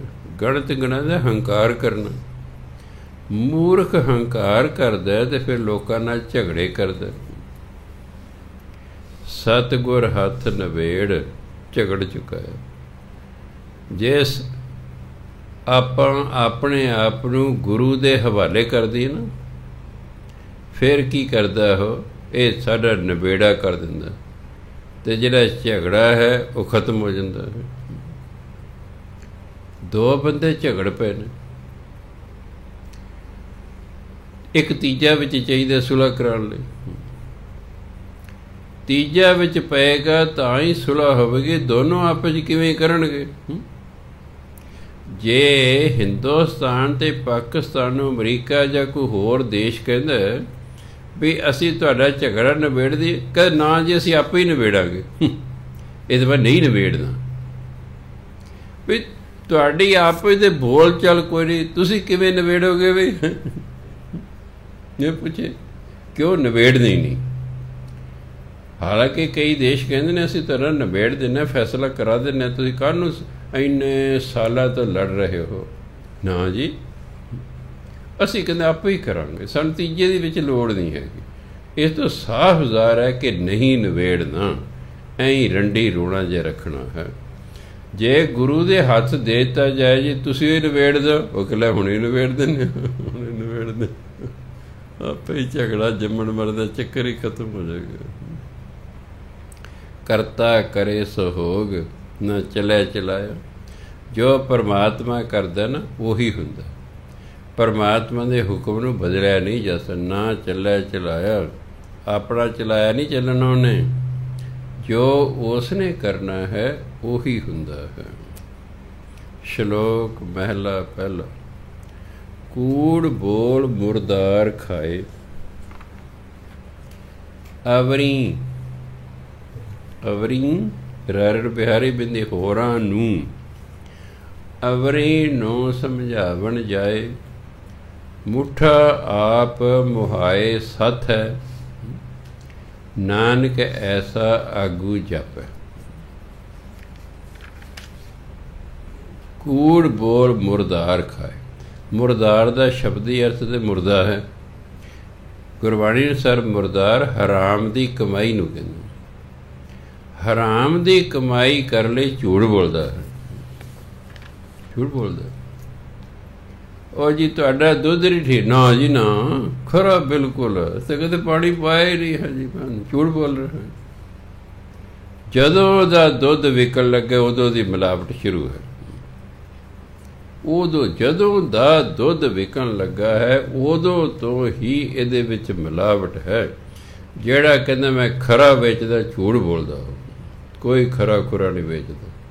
ਧਾਰਾਂ ਚੋਂਦੇ ਹੋਏ ਵਿੱਚ ਪਾਣੀ ਪਾਈ ਜਾਂਦੇ ਨੇ, ਨਾਲ ਪਾਈਪਾਂ ਬਰੀਕ ਪਾਈਪ ਲਾ ਰੱਖੀ ਪਾਣੀ, ਉਹ ਵੀ ਵਿੱਚ ਜਾਈ ਜਾਂਦਾ ਤੇ ਧਾਰ। ਅਗਲਾ ਕਹਿੰਦਾ ਹਾਂ ਜੀ ਖੜਕਾ ਆ ਰਿਹਾ ਧਾਰ ਚੋਣ ਦਾ। ਬੜਾ ਕੁਛ ਕਰਦੇ ਨੇ। ਜਾਂ ਝੱਗ ਹੀ ਵੇਚੀ ਜਾਂਦੇ ਨੇ, ਝੱਗ ਹਿਲਾ ਕੇ ਝੱਗ ਹਟਾਉਂਦੇ ਨਹੀਂ, ਝੱਗ ਹੀ ਵੇਚੀ ਜਾਂਦੇ ਦੁੱਧ। ਇੱਕ ਤਾਂ ਮੈਂ ਦੁੱਧ ਲੈਂਦਾ ਸੀ, 10-12 ਦਿਨ ਤਾਂ ਮੈਨੂੰ ਠੀਕ ਦਿੱਤਾ, ਫਿਰ ਪਾਣੀ ਪਾਉਣ ਲੱਗ ਗਏ। ਮੈਂ ਸੋਚਿਆ ਮੈਂ ਯਾਰ ਅੱਧਾ ਕਿਲੋ ਦੁੱਧ ਲੈਣਾ ਹੈ, ਉਹ 'ਚ ਵੀ ਤੁਸੀਂ ਪਾਣੀ ਪਾ ਕੇ ਦਿੰਦੇ ਹੋ। ਜਿੰਨੇ ਤੁਸੀਂ ਪੈਸੇ ਮੰਗੇ ਮੈਂ ਉਨੇ ਦੇਣਾ। ਇੱਕ ਤਾਂ ਹੁੰਦਾ ਹਾਂ ਜੀ ਵੀ ਨਹੀਂ ਜੀ ਇੰਨੇ ਲੈ ਲਓ ਜੀ। ਮੰਨ ਲਓ ਇੱਕ ਬੰਦਾ ਇਸ ਤੋਂ ਜੀ 60 ਰੁਪਏ ਕਿਲੋ ਦੇਵੇ, ਲੈ ਲਓ ਜੀ। 10-12 ਦਿਨ ਦਿੱਤਾ, ਫਿਰ ਪਾਣੀ ਪਾਉਣ ਲੱਗੇ ਵਿੱਚ। ਬਈ ਮਾਣ ਇਕੱਠੇ ਕੀਤੇ। ਨਾ ਜੇ ਕਿ ਨਾ ਜੀ ਨਾ, ਅਸੀਂ ਤਾਂ ਕਦੇ ਪਾਣੀ ਪਾਇਆ ਹੀ ਨਹੀਂ, ਨੇੜੇ ਨਹੀਂ ਜਾਂਦੇ। ਕੂੜ ਬੋਲ ਮੁਰਦਾਰ ਖਾਏ, ਝੂਠ ਬੋਲ ਕੇ ਹਰਾਮ ਦੀ ਕਮਾਈ ਖਾਂਦਾ। ਅਵਰੀ ਨੂੰ ਸਮਝਾਉਣ ਜਾਏ, ਹੋਰਾਂ ਨੂੰ ਸਮਝਾਉਣ ਜਾਂਦਾ ਵੀ ਐ ਨਹੀਂ ਕਰੀਦਾ ਭਾਈ। ਲੀਡਰ ਇਸਤਰੀ ਕਰਦੇ ਨੇ, ਆਗੂ ਆ ਗਏ ਨਾ ਅੱਗੇ ਸ਼ਬਦ, ਲੀਡਰ ਇਸਤਰੀ ਕਰਦੇ ਨੇ। ਆਪ ਝੂਠ ਬੋਲ ਬੋਲ ਕੇ ਖਾ ਰਹੇ ਨੇ, ਦੂਜੇ ਨੂੰ ਕਹਿਣਗੇ ਬਸ ਜੀ ਬਸ ਸਾਨੂੰ ਬਣਾਓ ਜੇ ਅਸੀਂ ਆਹ ਕਰ ਦਾਂਗੇ, ਅਸੀਂ ਉਹ ਕਰ ਦਾਂਗੇ। ਲੋਕ ਕੀ ਕਰਨ, ਜਿਹਨੂੰ ਬਣਾਉਂਦੇ ਨੇ ਇੱਕ ਨੂੰ ਲਾਉਂਦੇ ਨੇ, ਦੂਜਾ ਉਦੋਂ ਅੱਗੇ ਆ। ਲੋਕ ਦੁਖੀ ਆ ਕੇ ਕਈ ਵਾਰੀ ਵੋਟ ਹੀ ਨਹੀਂ ਪਾਉਣ ਜਾਂਦੇ ਵੀ ਦਫਾ ਕਰੋ ਇਹਨਾਂ ਨੂੰ। ਇਹ ਤਾਂ ਐਵੇਂ ਜਿਹੜੇ ਉਹਨਾਂ ਦੇ ਚਮਚੇ ਨੇ, ਉਹ ਆਪਸ 'ਚ ਲੜੀ ਲੁੜੀ ਜਾਂਦੇ, ਵੈਰ ਵਿਰੋਧ ਜਿਹਾ ਪਾ ਲੈਂਦੇ ਨੇ। ਆਪ ਤਾਂ ਕਦੇ ਝੂਠ ਬੋਲ ਬੋਲ ਕੇ ਖਾ ਰਿਹਾ, ਹੋਰਾਂ ਨੂੰ ਸਮਝਾਉਣ ਜਾਂਦਾ ਐ ਨਹੀਂ ਕਰੀਦਾ, ਆਹ ਨਹੀਂ ਕਰੀਦਾ, ਉਹ ਨਹੀਂ ਕਰੀਦਾ। ਮੁੱਠਾ ਆਪ ਮੁਹਾਏ ਸੱਥ ਹੈ। ਮੁੱਠਾ ਹੁੰਦਾ ਠੱਗਿਆ ਗਿਆ। ਮਾਇਆ ਇਹੋ ਜਿਹੇ ਬੰਦੇ ਨੂੰ ਠੱਗ ਲੈਂਦੀ ਹੈ, ਅਤੇ ਜਿਹੜੇ ਸਾਥੀ ਨੇ ਉਹਨਾਂ ਨੂੰ ਉਸੇ ਰਾਹ ਹੀ ਤੋਰ ਲੈਂਦਾ ਹੈ। ਉਹ ਵੀ ਠੱਗੇ ਜਾਂਦੇ ਨੇ, ਉਹ ਵੀ ਠੱਗੇ ਜਾਂਦੇ, ਕਿਉਂਕਿ ਸਾਥੀ ਨੇ ਨਾ। ਨਾਨਕ ਐਸਾ ਆਗੂ ਜਪ, ਇਹੋ ਜਿਹੇ ਆਗੂ ਦਾ ਸਮਾਂ ਪਾ ਕੇ ਪਤਾ ਲੱਗ ਜਾਂਦਾ ਹੈ। ਜਪਿਆ ਹੁੰਦਾ ਪਤਾ ਲੱਗਦਾ ਵੀ ਇਹ ਤਾਂ ਝੂਠ ਬੋਲਦਾ ਹੈ। ਮਹਿਲਾ ਚੌਥਾ। ਜਿਸ ਦੇ ਅੰਦਰ ਸੱਚ ਹੈ, ਸੋ ਸੱਚਾ ਨਾਮ ਮੁਖ ਸੱਚ ਅਲਾਏ। ਉਹ ਹਰ ਮਾਰਗ ਆਪ ਚੱਲਦਾ, ਹੋਰਨਾਂ ਨੂੰ ਹਰ ਮਾਰਗ ਪਾਏ। ਜੇ ਅੱਗੇ ਤੀਰਥ ਹੋਏ, ਤਾਂ ਮਲ ਲਹੈ। ਛੱਪੜ ਨਾਤੈ, ਨੰਨੇ ਦੇ ਪੈਰ 'ਚ ਹਾ। ਛੱਪੜ ਨਾਤੈ ਸਗਵੀਂ, ਵਾਵਨ ਬਿਹਾਰੀ ਬਿੰਦੇ। ਸਗਵੀਂ ਮਲ ਲਾਏ। ਤੀਰਥ ਪੂਰਾ ਸਤਿਗੁਰੂ, ਜੋ ਅਣ ਦਿਨ ਹਰ ਹਰ ਨਾਮ ਧਿਆਏ। ਉਹ ਆਪ ਛੁੱਟਾ ਕੁਟੰਬ ਸਿਉ, ਦੇ ਹਰ ਹਰ ਨਾਮ ਸਭ ਸ੍ਰਿਸ਼ਟ ਛੁਡਾਏ। ਜਨ ਨਾਨਕ ਤਿਸ ਬਲਿਹਾਰ ਨੇ, ਜੋ ਆਪ ਜਪੈ ਅਵਰਾਂ ਨਾਮ ਜਪਾਏ। ਚੌਥੇ ਪਾਤਸ਼ਾਹ ਕਹਿੰਦੇ, ਜਿਸ ਦੇ ਅੰਦਰ ਸੱਚ ਹੈ, ਜਿਸ ਦੇ ਅੰਦਰ ਸੱਚ ਹੈ ਨਾ, ਜਿਹਦੇ ਅੰਦਰ ਪਰਮਾਤਮਾ ਦਾ ਨਾਮ ਵਸ ਗਿਆ ਨਾ, ਸੋ ਸੱਚਾ ਨਾਮ ਮੁਖ ਸੱਚ ਲਾਏ। ਉਹ ਪਰਮਾਤਮਾ ਦੇ ਨਾਮ ਨੂੰ ਮੁਖ ਨਾਲ ਉਚਾਰਨ ਕਰਦਾ। ਅਲਾਏ ਮੈਨੇ ਉਚਾਰਨ ਕਰਨਾ, ਕਿਉਂਕਿ ਉਹਦੇ ਅੰਦਰ ਸੱਚ ਹੈ, ਉਹਦੇ ਅੰਦਰ ਨਾਮ ਵਸ ਗਿਆ ਹੈ। ਉਹ ਮੁਖ ਦੇ ਨਾਲ ਵੀ ਨਾਮ ਹੀ ਬੋਲਦਾ ਹੈ, ਨਾਮ ਹੀ ਜਪਦਾ ਹੈ। ਉਹ ਹਰ ਮਾਰਗ ਆਪ ਚੱਲਦਾ। ਜਿਹਦੇ ਅੰਦਰ ਸੱਚ ਹੈ ਨਾ, ਉਹ ਆਪ ਵੀ ਹਰੀ ਦੇ ਰਾਹ 'ਤੇ ਚੱਲਦਾ ਹੈ। ਹੋਰਨਾਂ ਨੂੰ ਹਰ ਮਾਰਗ ਪਾਏ, ਦੂਜਿਆਂ ਨੂੰ ਵੀ ਹਰੀ ਦੇ ਰਾਹ 'ਤੇ ਤੋਰਦਾ ਹੈ। ਹੁਣ ਆਪਾਂ ਨੇ ਮੰਨ ਲਓ ਹਰੀ ਨੂੰ ਮਿਲਣਾ, ਕੋਈ ਢੰਗ ਤਰੀਕਾ ਤਾਂ ਹੈ ਨਾ। ਇੱਥੇ ਰਾਹ ਦਾ ਮਤਲਬ ਢੰਗ ਤਰੀਕਾ। ਉਹ ਹਰੀ ਦੇ ਰਾਹ 'ਤੇ ਆਪ ਚੱਲਦਾ ਹੈ, ਆਪ ਹਰੀ ਨੂੰ ਮਿਲਣ ਦੀ ਕੋਸ਼ਿਸ਼ ਕਰਦਾ ਹੈ, ਹੋਰਨਾਂ ਨੂੰ ਵੀ ਉਸ ਪਾਸੇ ਲਾਉਂਦਾ ਹੈ। ਇੱਥੇ ਮਾਰਗ ਦੇ ਪਾਸੇ, ਉਸ ਪਾਸੇ ਹਰੀ ਵਾਲੇ ਪਾਸੇ ਦੂਜਿਆਂ ਨੂੰ ਵੀ ਲਾਉਂਦਾ ਹੈ। ਜੇ ਅੱਗੇ ਤੀਰਥ ਹੋਏ ਤਾਂ ਮਲ ਲਹੈ। ਜੇ ਤੇ ਅੱਗੇ ਤੀਰਥ ਹੈ, ਉੱਥੇ ਤੁਸੀਂ ਨਹਾਓਗੇ, ਤੁਹਾਡੀ ਮੈਲ ਲੈ ਜਾਏਗੀ। ਛੱਪੜ ਨਹਾਤਾ ਸਗਵੀਂ ਮਲ ਹੈ, ਪਰ ਜੇ ਅੱਗੇ ਛੱਪੜ ਹੈ, ਸਗੋਂ ਹੋਰ ਮੈਲ ਲੱਗ ਜਾਏਗੀ। ਗੁਰੂ ਨੂੰ ਤੀਰਥ ਕਿਹਾ ਗਿਆ ਹੈ। ਜੇ ਤਾਂ ਅਸੀਂ ਗੁਰੂ ਕੋਲ ਜਾਵਾਂਗੇ ਤਾਂ ਸਾਡੀ ਮੈਲ ਲੈ ਜਾਏਗੀ। ਜੇ ਅਸੀਂ ਛੋਟਿਆਂ ਮੋਟਿਆਂ ਕੋਲ ਚਲੇ ਗਏ, ਸਗੋਂ ਸਾਨੂੰ ਹੋਰ ਮੈਲ ਲੱਗ ਜਾਣੇ, ਉਹਨੇ ਸਾਨੂੰ ਵਹਿਮਾਂ ਭਰਮਾਂ 'ਚ ਪਾ ਦੇਣਾ। ਤੀਰਥ ਪੂਰਾ ਸਤਿਗੁਰੂ, ਜੋ ਅਣਦਿਨ ਹਰ ਹਰ ਨਾਮ ਧਿਆਏ। ਗੁਰੂ ਜਿਹੜਾ ਹੈ ਉਹ ਅਸਲ 'ਚ ਤੀਰਥ ਹੈ। ਉਹ ਦਿਨ ਰਾਤ, ਅਣਦਿਨ ਦਿਨ ਰਾਤ ਹਰ ਹਰ ਨਾਮ ਧਿਆਏ। ਉਹ ਹਰੀ ਦਾ ਨਾਮ ਜਪਦਾ ਰਹਿੰਦਾ ਹੈ। ਹਰੀ ਦਾ ਨਾਮ ਜਪ ਜਪ ਕੇ ਗੁਰੂ ਆਪ ਵੀ ਪਵਿੱਤਰ ਹੋ ਗਿਆ, ਅਤੇ ਜਿਹੜਾ ਫਿਰ ਉਹਦੇ ਕੋਲ ਆਉਂਦਾ ਜਿਹੜਾ ਨਾਮ ਰੂਪੀ ਤੀਰਥ ਇਸ਼ਨਾਨ ਕਰਦਾ ਹੈ, ਕਹਿੰਦੇ ਉਹ ਵੀ ਪਵਿੱਤਰ ਹੋ ਜਾਂਦਾ ਹੈ। ਗੁਰੂ ਉਂਝ ਨਹੀਂ ਕੋਈ ਤੀਰਥ, ਕੋਈ ਦਰਿਆ ਹੈ ਜਾਂ ਸਰੋਵਰ ਹੈ। ਗੁਰੂ ਨਾਮ ਦਾ ਤੀਰਥ ਹੈ। ਉਹਨੇ ਤਾਂ ਨਾਮ ਦੇ ਵਿੱਚ ਇਸ਼ਨਾਨ ਕਰਾਉਣਾ, ਕਿ ਉਹਨੂੰ ਪਤਾ ਹੈ ਬਾਹਰੋਂ ਸਰੀਰ ਧੋਣ ਨਾਲ ਤਾਂ ਬਾਹਰਲੀ ਮੈਲ ਲੈਂਦੀ ਹੈ, ਗੱਲ ਤੇ ਅੰਦਰਲੀ ਮੈਲ ਦੀ ਹੈ, ਅਤੇ ਅੰਦਰ ਦੀ ਮੈਲ ਨਾਮ ਤੋਂ ਬਿਨਾਂ ਨਹੀਂ ਰਹਿੰਦੀ। ਜਿਹਨੇ ਅੰਦਰਲੀ ਮੈਲ ਲਾਉਣੀ ਹੈ, ਸ਼ਰਤ ਹੈ ਇੱਕ, ਪਹਿਲਾਂ ਸਾਨੂੰ ਵੇਖਣਾ ਪਏਗਾ। ਸਾਡੇ 'ਚ ਬਹੁਤੇ ਨੁਕਸ ਨਹੀਂ ਹੁੰਦੇ, ਹਰ ਬੰਦੇ 'ਚ ਇੱਕ ਅੱਧਾ ਹੀ ਨੁਕਸ ਹੁੰਦਾ ਹੈ, ਬਹੁਤੇ ਨਹੀਂ ਹੁੰਦੇ। ਕਿਸੇ ਚੋਰੀ ਦਾ ਨੁਕਸ ਹੈ, ਬਾਕੀ ਠੀਕ ਆ ਉਹ। ਕਿਸੇ 'ਚ ਨਸ਼ਿਆਂ ਦਾ ਨੁਕਸ ਹੈ, ਬਾਕੀ ਮੈਂ ਦੇਖਿਆ ਠੀਕ ਆ ਉਹ। ਕਿਸੇ 'ਚ ਕੋਈ ਨੁਕਸ ਹੈ, ਕਿਸੇ 'ਚ ਕੋਈ ਨੁਕਸ ਹੈ, ਇੱਕ ਅੱਧਾ ਹੀ ਹੁੰਦਾ ਹੈ। ਕੋਈ ਵਿਰਲਾ ਢਾਵਾਂ ਜਿਸ 'ਚ ਬਹੁਤੇ ਹੋਣ। ਔਰ ਹਰ ਇਨਸਾਨ ਨੂੰ ਪਤਾ ਹੈ ਕਿ ਮੇਰੇ 'ਚ ਕੀ ਨੁਕਸ ਹੈ। ਇੱਕ ਤਾਂ ਉਹ ਛੱਡਣਾ ਪਏਗਾ, ਕਿਉਂ ਜਿੰਨਾ ਚਿਰ ਅਸੀਂ ਬੁਰਾਈ ਨਹੀਂ ਛੱਡਦੇ ਉਨਾ ਚਿਰ ਸਾਡੀ ਮੈਲ ਨਹੀਂ ਲਹੇਗੀ, ਚਾਹੇ ਸਾਰੀ ਉਮਰ ਵਾਹਿਗੁਰੂ ਵਾਹਿਗੁਰੂ ਕਰਦੇ ਰਹੋ। ਕਿਉਂ? ਵਾਹਿਗੁਰੂ ਵਾਹਿਗੁਰੂ ਕਰਕੇ ਅਸੀਂ ਮੈਲ ਜਿੰਨੀ ਲਾ ਲੈਂਦੇ ਹਾਂ, ਉਹਨਾਂ ਬੁਰਾ ਕੰਮ ਕਰਕੇ ਫਿਰ ਚੜ੍ਹਾ ਲੈਂਦੇ, ਉਤਰੇਗੀ ਨਹੀਂ ਕਦੇ, ਉਹ ਉਤਰੇਗੀ। ਜੇ ਸੱਜਣ ਠੱਗ, ਗੁਰੂ ਮਹਾਰਾਜ ਨੇ ਕਿਹਾ ਪਹਿਲਾਂ ਠੱਗੀਆਂ ਛੱਡ, ਉਹਨੇ ਤੋਬਾ ਕਰ ਲਈ ਵੀ ਅੱਗੇ ਤੋਂ ਨਹੀਂ ਕਰਦਾ। ਗੁਰੂ ਮਹਾਰਾਜ ਦੇਖਿਆ, ਗੁਰੂ ਮਹਾਰਾਜ ਜਾਣੀ ਜਾਣ ਸਨ ਵੀ ਇਹ ਸੱਚ ਕਹਿ ਰਿਹਾ ਹੈ। ਫਿਰ ਉਹਨੂੰ ਨਾਮ ਦੀ ਦਾਤ ਦਿੱਤੀ, ਬਈ ਹੁਣ ਨਵੀਂ ਮੈਲ ਤੇ ਲੱਗੇਗੀ ਨਹੀਂ, ਜਿਹੜੀ ਹੁਣ ਤੱਕ ਇਹਨੂੰ ਲੱਗ ਗਈ ਹੈ, ਨਾਮ ਨਾਲ ਜਪ ਜਪ ਕੇ ਸਾਰੀ ਮੈਲ ਧੋ ਲਏਗਾ। ਜਿਹਦੇ ਮੈਲ ਧੋਤੀ ਗਈ ਪਰਮਾਤਮਾ ਮਿਲ ਜਾਵੇਗਾ। ਸਾਨੂੰ ਕਿਉਂ ਨਹੀਂ ਪਰਮਾਤਮਾ ਮਿਲਦਾ? ਸੋਚਣ ਵਾਲੀ ਗੱਲ।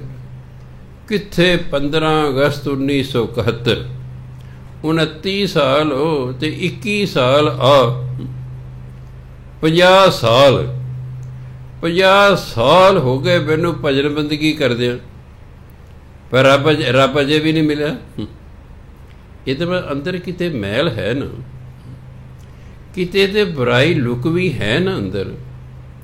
ਕੁਝ ਤੇ ਅਜਿਹਾ ਕੀਤਾ ਜਾ ਰਿਹਾ ਨਾ ਜਿਸ ਕਾਰਨ ਹੋਰ ਮੈਲ ਲੱਗ ਜਾਂਦੀ ਹੈ। ਬਾਣੀ ਵੀ ਪੜ੍ਹੀ, ਨਾਮ ਵੀ ਜਪਿਆ, ਕਥਾ ਵਾਰਤਾ ਵੀ ਕੀਤੀ, ਬਾਣੀ ਸਿਖਾਈ ਵੀ, ਬੜਾ ਕੁਛ ਕੀਤਾ, ਪਰ ਨਹੀਂ ਗੱਲ ਬਣੀ। ਇਹ ਤਾਂ ਪਤਾ ਕਿਤੇ ਸੂਖਮ ਰੂਪ ਦੇ ਵਿੱਚ ਕਿਤੇ ਨਾ ਕਿਤੇ ਅੰਦਰ ਬੁਰਾਈ ਹੈ। ਉਹ ਫਿਰ ਮੈਲ ਲੈਣ ਨਹੀਂ ਦਿੰਦੇ। ਜਿੰਨੀ ਕੁ ਮੈਂ ਮੈਲ ਲਾਉਣਾ ਬਾਣੀ ਪੜ੍ਹ ਕੇ ਨਾ, ਉਹ ਕਿਤੇ ਨਾ ਕਿਤੇ ਉਹ ਫਿਰ ਲੱਗ ਜਾਂਦੀ ਹੈ। ਇਸ ਲਈ ਇਹ ਸਿਲਸਿਲਾ ਚੱਲੀ ਜਾਂਦਾ। ਤਾਂ ਹੀ ਕਈ ਵਾਰੀ ਸਾਰੀ ਉਮਰ ਬੀਤ ਜਾਂਦੀ ਹੈ, ਬੰਦੇ ਨੂੰ ਪ੍ਰਾਪਤੀ ਨਹੀਂ ਹੁੰਦੀ। ਸਾਰਾ ਦੇਖਣਾ ਪਏਗਾ ਵੀ ਕਿਹੜੀ ਸੂਖਮ ਅੰਦਰ ਨੁਕਸ ਹੈ ਜਿਸ ਕਾਰਨ ਉਹ ਮੈਲ ਲੈ ਨਹੀਂ ਰਹੀ, ਦੁਬਾਰਾ ਲੱਗ ਜਾਂਦੀ ਹੈ। ਕਿਤੇ ਤਾਂ ਕਿਤੇ ਹੈ ਨਾ, ਉਹ ਛੱਡਣੀ ਪਵੇਗੀ। ਜਦੋਂ ਉਹ ਛੱਡ ਦਿਆਂਗੇ ਫਿਰ ਨਵੀਂ ਮੈਲ ਨਹੀਂ ਲੱਗੇਗੀ, ਅਤੇ ਪਹਿਲੀ ਮੈਲ ਜਿਹੜੀ ਲੱਗੀ ਹੋਈ ਉਹਨੂੰ ਬਾਣੀ ਪੜ੍ਹ ਕੇ ਨਾਮ ਜਪ ਅਸੀਂ ਸਾਫ਼ ਕਰ ਲਾਂਗੇ। ਜਿੱਦੇ ਮਨ ਬਿਲਕੁਲ ਸਾਫ਼ ਹੋ ਗਿਆ, ਕਬੀਰ ਸਾਹਿਬ ਕਹਿੰਦੇ, ਕਬੀਰ ਮਨ ਨਿਰਮਲ ਭਇਆ, ਜੈਸੇ ਗੰਗਾ ਨੀਰ ਪਾਛੈ ਲਾਗੋ ਹਰ ਫਿਰੈ, ਕਹਿਤ ਕਬੀਰ ਕਬੀਰ। ਕਬੀਰ ਸਾਹਿਬ ਕਹਿੰਦੇ, ਹੇ ਮਨ, ਜਿੱਦੇ ਤੂੰ ਗੰਗਾ ਦੇ ਜਲ ਵਾਂਗੂ ਸਾਫ਼ ਹੋ ਗਏ ਨਾ, ਰੱਬ ਨੇ ਤੈਨੂੰ ਆਵਾਜ਼ਾਂ ਮਾਰਨੀਆਂ, ਕਬੀਰ ਸਾਹਿਬ ਠਹਿਰ ਜਾਓ ਮੈਂ ਆ ਰਿਹਾ ਆ ਰਿਹਾ। ਇਹਨੂੰ ਮਨ ਨੂੰ ਹੀ ਸਾਫ਼ ਕਰਨਾ, ਚੰਗੀ ਤਰ੍ਹਾਂ ਬੈਠ ਕੇ ਆਪਣੀ ਪੜਚੋਲ ਕਰਨੀ ਹੈ ਵੀ ਕਿੱਥੇ ਗੜਬੜ ਹੈ। ਜੇ ਅਸੀਂ ਵਾਕਈ ਪਰਮਾਤਮਾ ਨੂੰ ਪ੍ਰਾਪਤ ਕਰਨਾ ਚਾਹੁੰਦੇ, ਜੇ ਤਾਂ ਅਸੀਂ ਆਪਣੇ ਸੰਸਾਰਿਕ ਕੰਮ ਬਾਣੀ ਤੋਂ ਕਰਾਉਣੇ ਨੇ, ਫਿਰ ਤੇ ਕਰ ਹੀ ਦੇਣੇ ਨੇ। ਚੋਰ ਬਾਣੀ ਪੜ੍ਹੇਗਾ, ਸ਼ਾਇਦ ਉਹਦਾ ਕਹਿ ਦੇ ਵੀ ਹਾਂ ਸੱਚੇ ਪਾਤਸ਼ਾਹ ਅੱਜ ਮੈਨੂੰ ਚੰਗਾ ਮਾਲ ਮਿਲੇ, ਸ਼ਾਇਦ ਮਿਲ ਜੇ। ਚੋਰ ਵੀ ਬਾਣੀ ਪੜ੍ਹ ਰਿਹਾ, ਡਾਕੂ ਵੀ ਬਾਣੀ ਪੜ੍ਹ ਰਿਹਾ, ਠੱਗ ਵੀ ਬਾਣੀ ਪੜ੍ਹ ਰਿਹਾ, ਬੜੇ ਬਾਣੀ ਪੜ੍ਹ ਰਹੇ, ਬੜੇ ਬਾਣੀ ਪੜ੍ਹ ਰਹੇ। ਪਰ ਪਰਮਾਤਮਾ ਦੀ ਪ੍ਰਾਪਤੀ ਦਾ ਉਦੇਸ਼ ਤੇ ਕਿਸੇ ਵਿਰਲੇ ਟਾਵੇਂ ਦਾ ਹੈ। ਨਹੀਂ ਤੇ ਅਸੀਂ ਤਾਂ ਸੰਸਾਰਕ ਕੰਮ ਲੈਣੇ ਬਾਣੀ ਤੋਂ, ਆਹ ਕਰਦੇ ਉਹ ਕਰਦੇ। ਇਹ ਬਿਲਕੁਲ ਸੱਚ ਹੈ। ਜਿੰਨੇ ਲੋਕ ਵੀ ਗੁਰਦੁਆਰੇ ਮੱਥਾ ਟੇਕਣ ਜਾਂਦੇ ਹਨ, ਕੋਈ ਗੁਰੂ ਦੀ ਗੱਲ ਮੰਨਣ ਨਹੀਂ ਜਾਂਦਾ, ਆਪਣੀ ਮਨਵਾਉਣ ਜਾਂਦੇ ਨੇ। ਅਖੰਡ ਪਾਠ ਨਾਲ ਮੰਨਦਾ ਗੁਰੂ, ਅਖੰਡ ਪਾਠ ਕਰਾ ਦਾਂਗੇ।